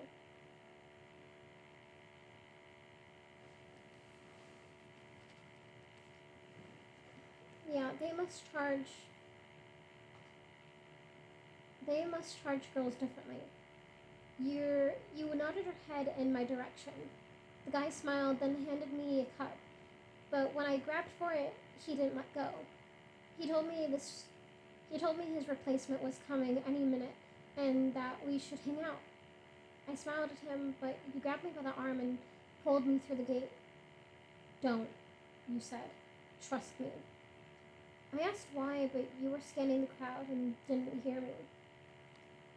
I don't remember any stories of Courtney and any football players. Basketball players, yes. Many of them. But football? None. Then you said we should split up. And do you want to know my first thought when you said that, Courtney? Gee, that sure didn't take long. You said there were a few people you needed to see and that we should meet up later. I lied and said there were some people I needed to see too. Then you told me not to leave without me. Then you told me not to leave without you. You're my bride, remember? How could I forget, Courtney? The bus turns onto Courtney Street.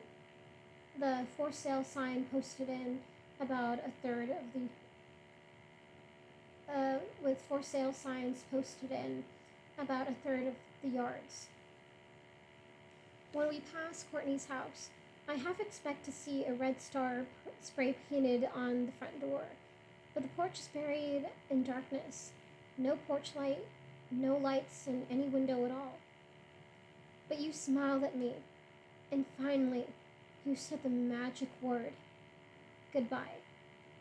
And goodbye was exactly what you meant.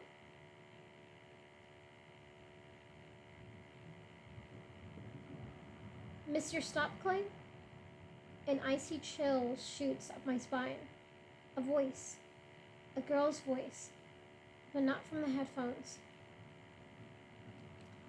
Someone called my name. But from where? Across the aisle, the dark belt of windows acts as a mirror. I see the reflection of a girl sitting behind me, maybe my age. But do I know her? I turn my body around and look over the backrest. Hold on just 1 second. I just need to put more chapstick on.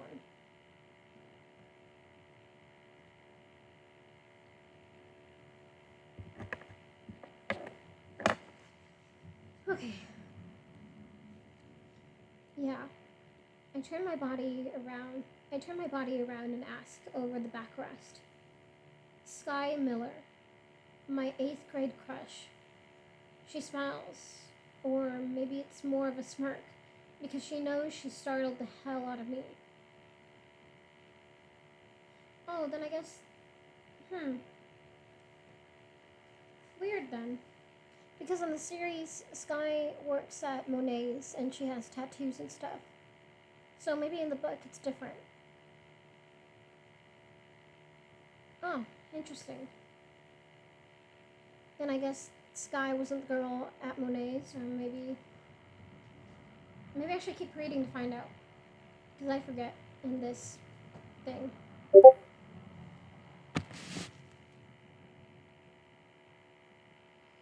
Yeah, I think they did that to keep it simpler.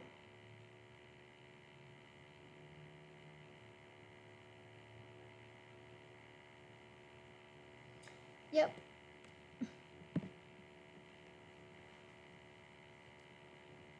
Sky, my 8th grade crush.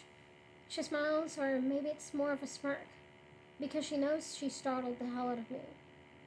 Sky's always been pretty, but she acts like the thoughts never crossed her mind, especially the past couple of years. She dresses in dull, loose clothing every day, almost burying herself within them. Tonight, it's a bulky gray sweatshirt and matching pants. I pull the headphones from my ears. Hey, Sky. Oh, I forgot to say pause. Yeah, I forgot to say pause. He paused it when he heard her thing. Damn. Yeah, I pull the headphones from my ears. Hey, Sky. Miss your house? She asks. More words than she'd spoken to me in a long time. More words than I've heard her speak to anyone in a long time. He'll stop if you ask him to. I shake my head. No, not my house. The bus takes a left at the intersection and pulls up to the curb. The door slides open and the driver yells back. Anyone? I look to the front of the bus, into the rear view mirror, and catch the driver's eyes. Then I turn back to Sky. Where are you going? I ask. The smirk returns. Her eyes stay focused on mine. Hold on.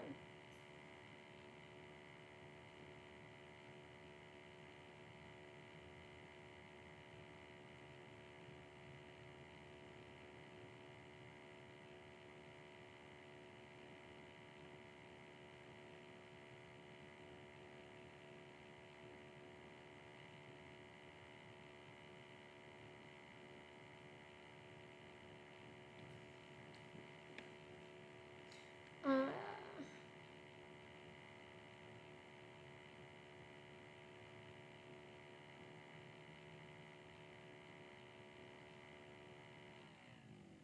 where are you going? I said. The smirk returns. Her eyes stay focused on mine. She's trying so hard to make me feel uncomfortable, and it's working. I'm not going anywhere, she finally says. Why does she do this? What happened between 8th grade and now? Why does she insist on being an outcast? What changed? No one knows. One day, at least it seemed that. One day, at least it seemed that fast. She just stopped wanting to be a part of anything. But this is my stop, and I should get off. It's halfway between two of the red stars, Tyler's house and Courtney's. Or instead, I should stay and talk with Star. Or instead, I should stay and talk with Sky. To be more exact, I could stay and try to talk with her. An almost guaranteed one-way conversation. See you tomorrow, she says. And that's it. The conversation's over. Part of me, I admit, is relieved. See you later, I say. I lift my backpack over my shoulder and walk to the front of the bus. I thank the driver and return. I lift my backpack over my shoulder and walk to the front of the bus. I thank the driver and return to the cold air outside. The door shuts behind me. The bus pulls away. Sky's window passes with her head resting against the glass and her eyes shut. I pull my backpack onto both shoulders and tighten the straps.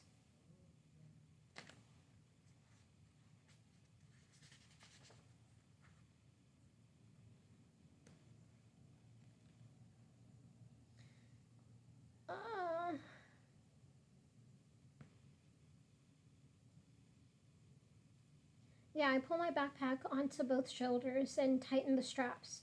Alone once again, I start walking to Tyler's house. Okay, but how will I know which one it is? Is it the block?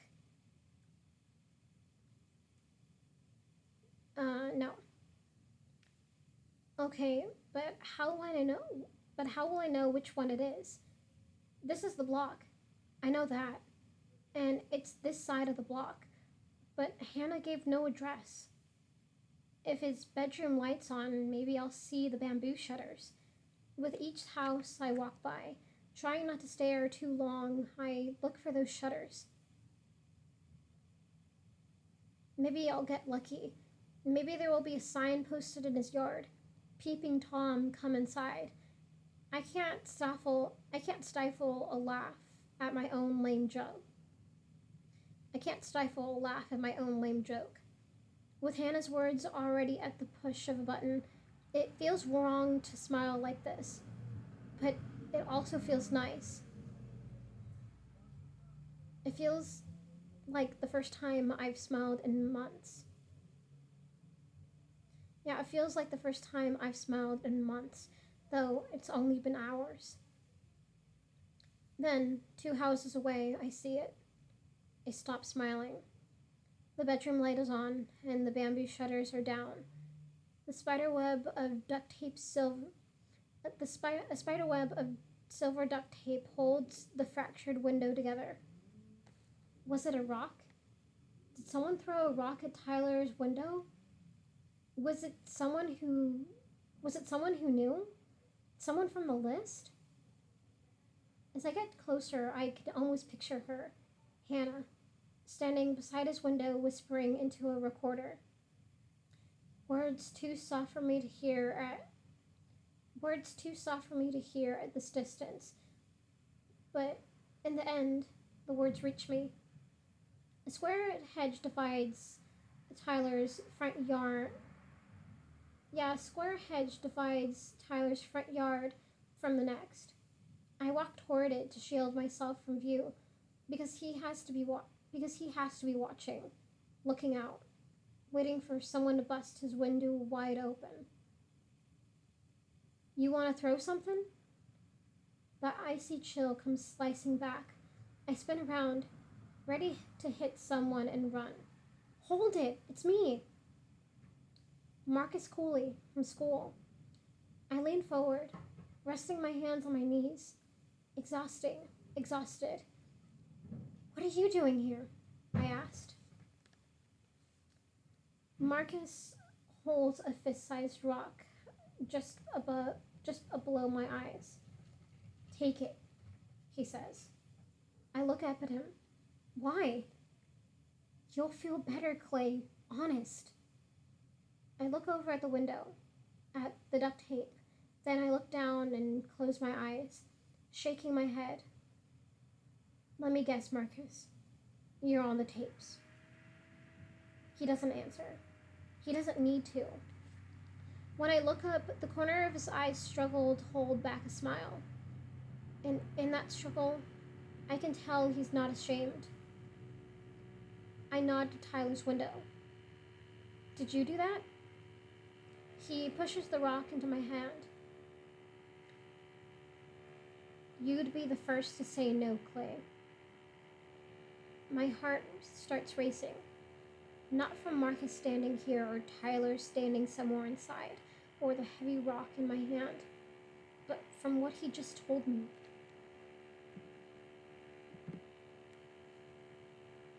You're the third person to come out here, he says, plus me.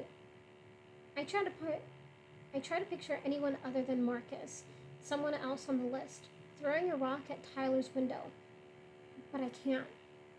It doesn't make sense. We're all on the list. All of us. We're all guilty of something. Why is Tyler any different from the rest of us? I stare down at the rock in my hand. Why are you doing this? I ask. He nods over his shoulder, down the block. That's my house down there, with the light on. I've been watching Tyler's house to see who comes around. I can't imagine what Tyler told his parents. Did he plead with them not to replace the window because more might be coming? And what did they say? Did they ask how he knew? Did they ask why? The first was Alex, Marcus says. He doesn't sound the least bit ashamed to be telling me this. We were hanging out in my house when, out of nowhere, he wanted me to point out Tyler's house. I didn't know why. It's not like they were friends. But he really wanted to know. So, what? You just gave him a rock to throw at his window? No, it was his idea. I didn't even know the tapes existed yet. I tossed the rock up a few inches, then caught its weight in my other hand. Even before the previous rocks weakened it, the window would still stand no chance against this. So why did Marcus choose this rock for me? He's heard the rest of the tapes, but he wants me to be the one to finish off the window. Why? I knocked the rock back to my other hand. I tossed the rock back to my other hand. Beyond his shoulder, I can see the porch light.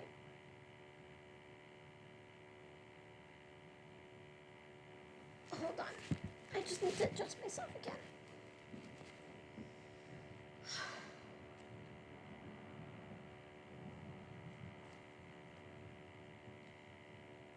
I tossed the rock back to my other hand. Beyond his shoulder, I can see the porch light at Marcus's house. I should make him tell me which window is his. I should tell him this rock is going through one of his house's windows.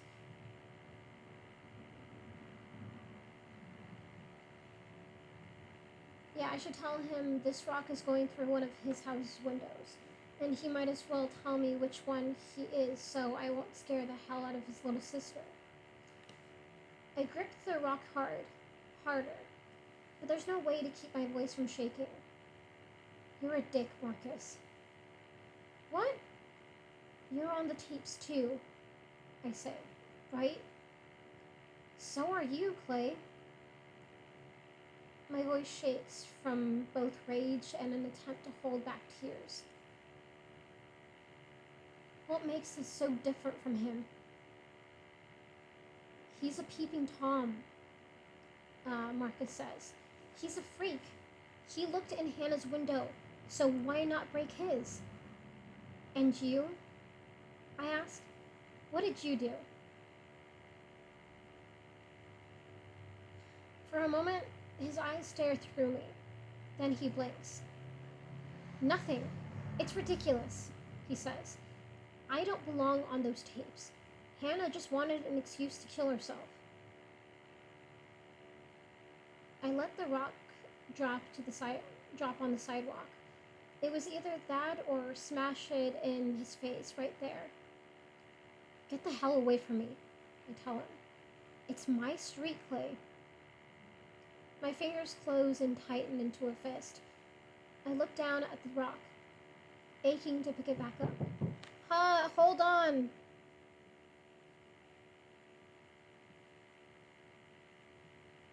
Okay, it's just my dad.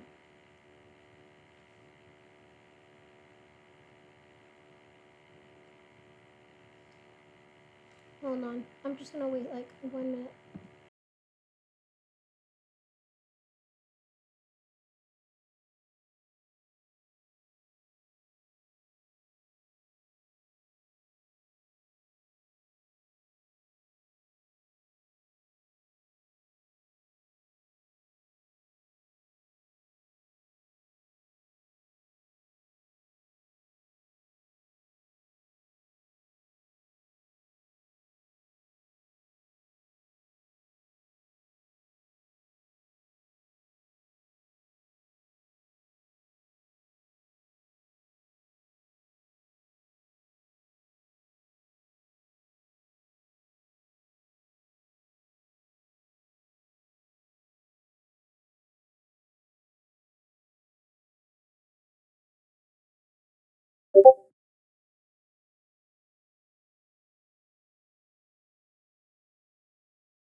Yeah, okay. I was just telling Chandler that I've read so much tonight and it's pretty fucking metal. I started the session at page 54 and right now I'm at page 110. So you can do the math because I don't want to. But that's a lot. That's a lot. Okay. My fingers close and tighten into a fist. I look down at the rock, aching to pick it back up. But I turn away, fast.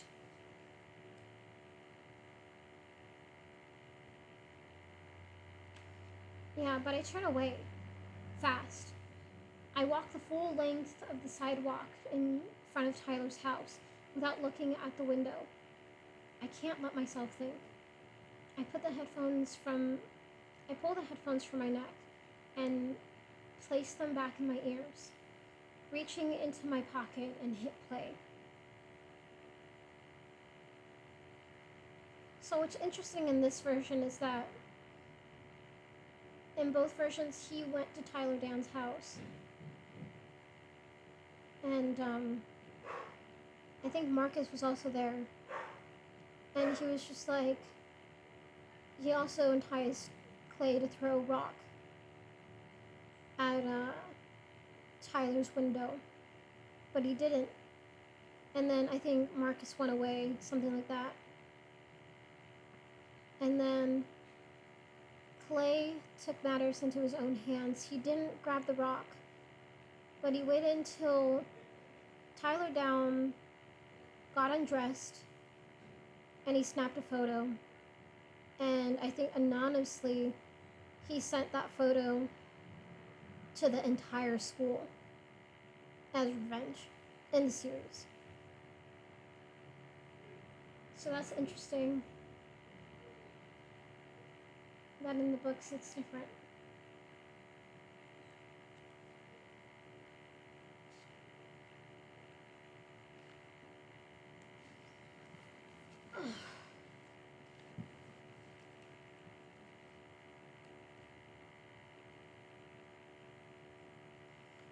Okay.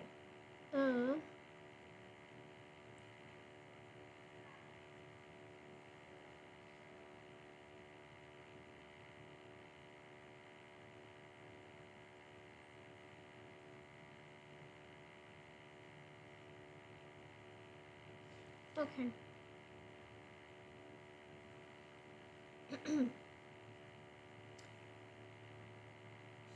So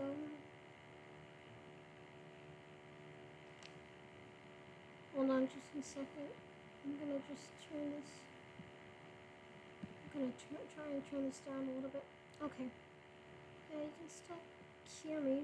There we go. Might not. Okay, I might not be as loud. Maybe right there. Right there should be good. Yeah. I pull the headphones from my neck and place them back in my ears. I reach to my pocket and hit play. Play. Was I disappointed when you said goodbye to me, Courtney? Not much. It's hard to be disappointed when what you expected turns out to be true.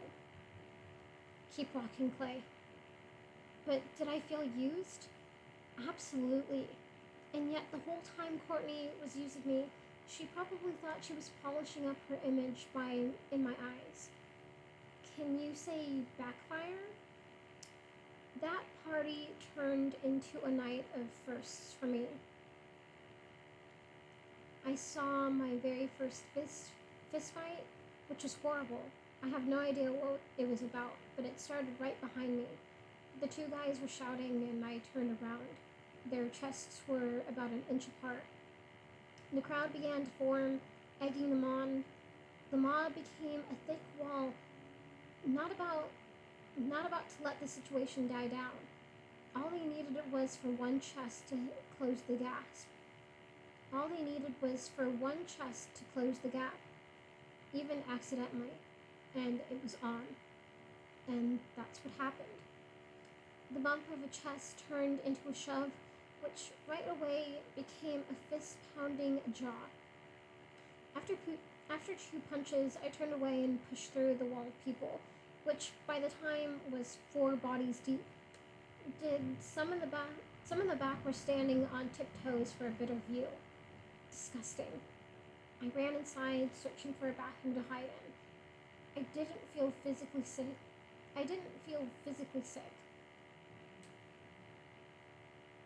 Yeah, I didn't feel physically sick, but mentally, my mind was twisting in so many ways. The only thing I could think of was that I needed to vomit. I pull out my map and look for the nearest star that isn't Courtney's. I'm not going there. I'm not listening to Hannah talk about her while I stare at her dark, empty house. I'm on to the next thing. In health, we once saw a documentary on migraines. One of the men interviewed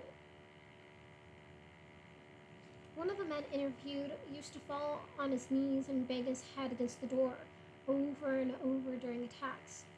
This diverted the pain from deep inside his brain, where he couldn't reach, to a pain outside that he had control over.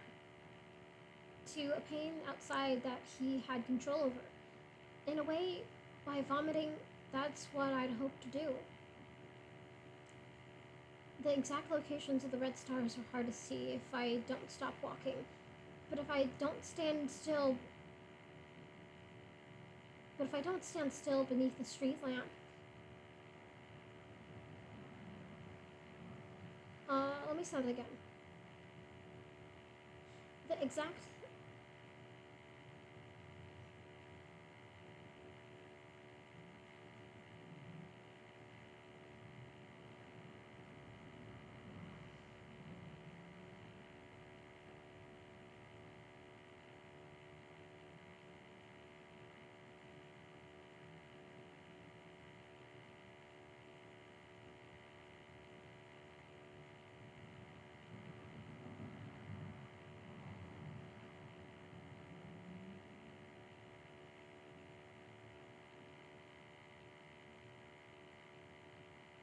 Sorry, I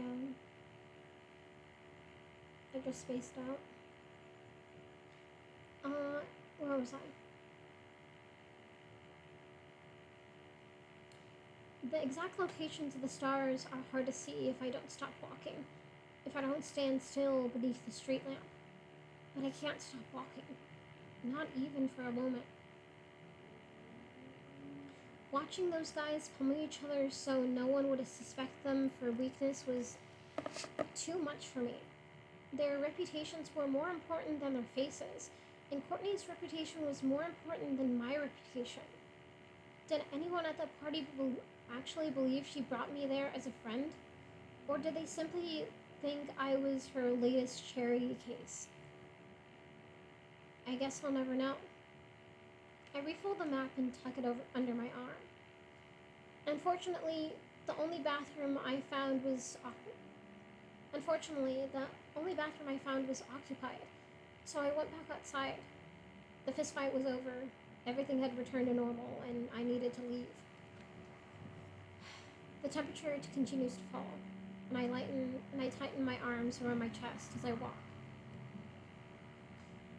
When I approach the gate, the same gate where I enter the party, guess who was standing there all by himself? Tyler Down, fully equipped with his camera. It's time to leave Tyler alone, Hannah. When he saw me, the look on his face was priceless and pitiful. He crossed his arms, trying to shield the camera from my view. But why would he do that? Everyone knows he's on the yearbook staff. But I asked anyway. What's that for, Tyler? What? Oh, this, yearbook. And then, from behind me, someone called my name. I'm not gonna tell you who, because it doesn't matter.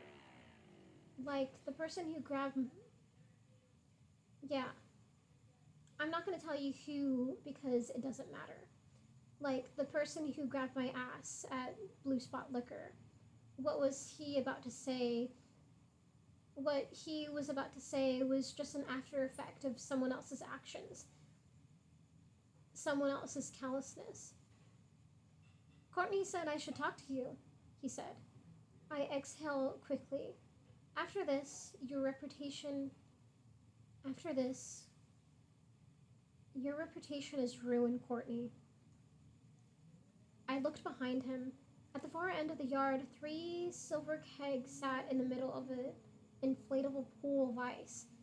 Beside the pool, Courtney was talking to 3 boys from another school. The boy standing in front of me took a low sip from his beer. She says you're fun to hang out with. And I started to soften. I started letting my guard down.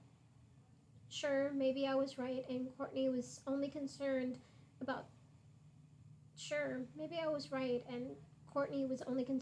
with saving her image. Maybe she thought that by sending a cute boy over to talk to me, I'd forget all about her ignoring me at the party. Yes, he was kind of cute. And okay, maybe I was willing to have a little selective amnesia. But something happened, Hannah. What? After we spoke for a while, this guy said he had a confession to make. Courtney didn't actually send him over to talk to me, but he did overhear her talking about me, and that's why he came and found me. I asked him what Courtney said, and he just smiled and looked down at the grass. I was through with the games. I demanded to know what she said about me. That you're fun to hang out with, he repeated. I started rebuilding my guard, brick by brick. Fun? How? He shrugged. How? Ready for this, everyone? Our sweet little Miss Crimson told the sky, and whoever else was standing within earshot, that I've got a few surprises buried in my dresser drawers. My breath stops like I've been sucker punched in the stomach. She made that up. Courtney completely made that up. And out of the corner of my eye, I watched Tyler Down start walking away. By now, the tears were welling up. Did she say what was in there? I asked. Again, he smiled. My face felt so hot. My hands started shaking, and I asked him why he believed her. Do you believe everything people say about me? He told me to calm down and that it didn't matter. Yes, I told him, it does matter. I left him I left him to have a little conversation over by the keg pool, but on my way there, I had a better idea. I ran up to Tyler and stood in front of him. "You want a picture?" I said. "Follow me." Then I grabbed his arm and led him across the picture. The picture, the one of the scribble book. Tyler protested the whole way, thinking I wanted him to take a picture of the keg pool. "They'll never print it," he said. Underage drinking? Right. Why would they want a yearbook that showed actual student life?" "Not that," I said. "I want you to take a picture of me and Courtney." I swear, at that moment his forehead was glistening. Me and the back rub girl, together again. I asked if he was all right. "Yeah, no, sure, fine." And that's an exact quote. In the picture, Hannah's arm is wrapped around Courtney's waist. Hannah's laughing, but Courtney isn't. She's nervous. And now I know why. Courtney was in the middle of having her cup filled, and I told Tyler to wait right there. When Courtney saw me, she asked if I was having fun.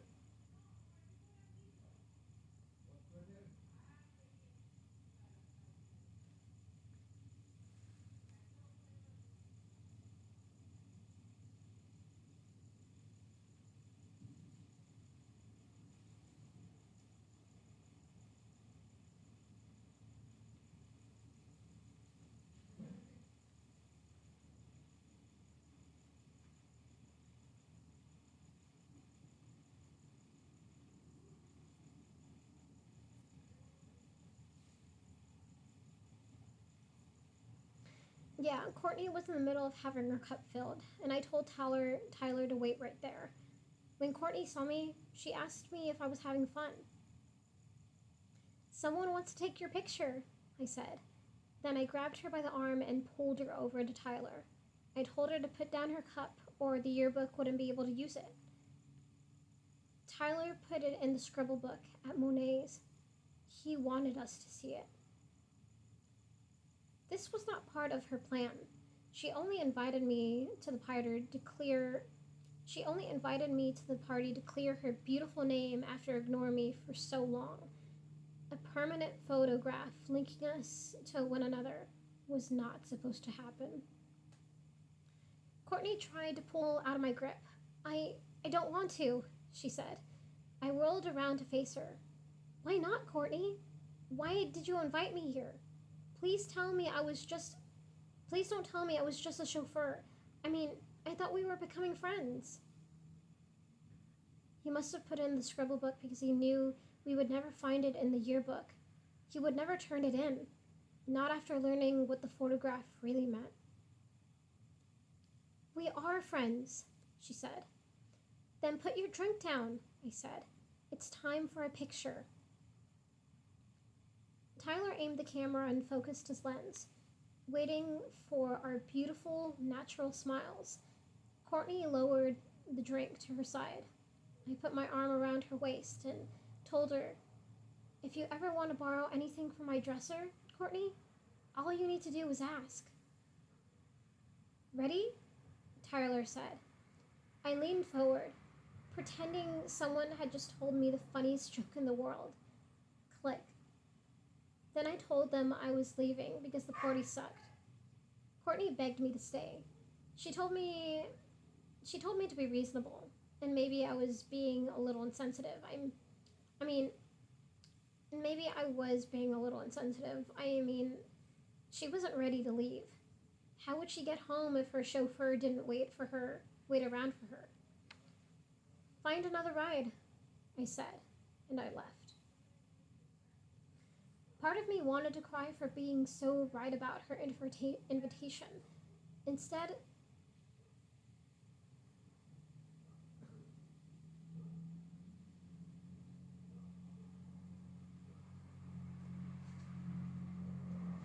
uh,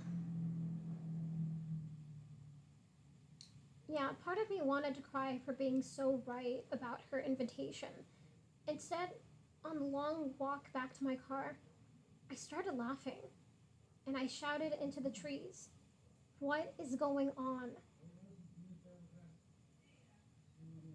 And then someone called my name. "What do you want, Tyler?" He told me I was right about the party. The party does suck. "No, Tyler, it doesn't," I said. Then I asked why he was following me. His eyes dropped to his camera, and he fiddled with the lens. He needed a ride home, he said. At that, I really started laughing. Not specifically not specifically at what he said, but at the absurdity of the whole night. Did he really have no clue that I knew about his night prowling, about his nocturnal missions? Or did he sincerely hope I didn't know? Because as long as I didn't know, we could be friends, right? "Fine," I said, "but we're not stopping anywhere." A few times on the ride home, he tried talking to me, but each time I cut him off. I didn't want to act like everything was okay, because it wasn't. And after I dropped him off, I took the longest possible route home. I have a feeling I'll be doing the same. I explored alleys and hidden roads I never knew existed. I discovered neighborhoods entirely new to me.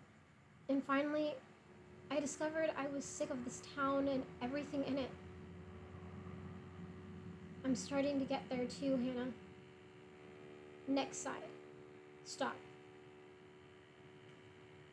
And that is the end of that one. Okay.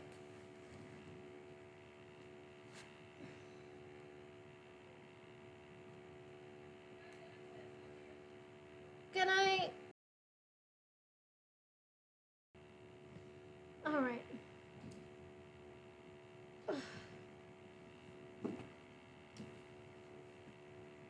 And that is the end of that chapter. Thank you so much for listening to that. I didn't know I'd do three chapters. That was long. But I read it in pretty good time. I'm proud of myself. Okay, well, I will see you guys in the next video. Bye-bye.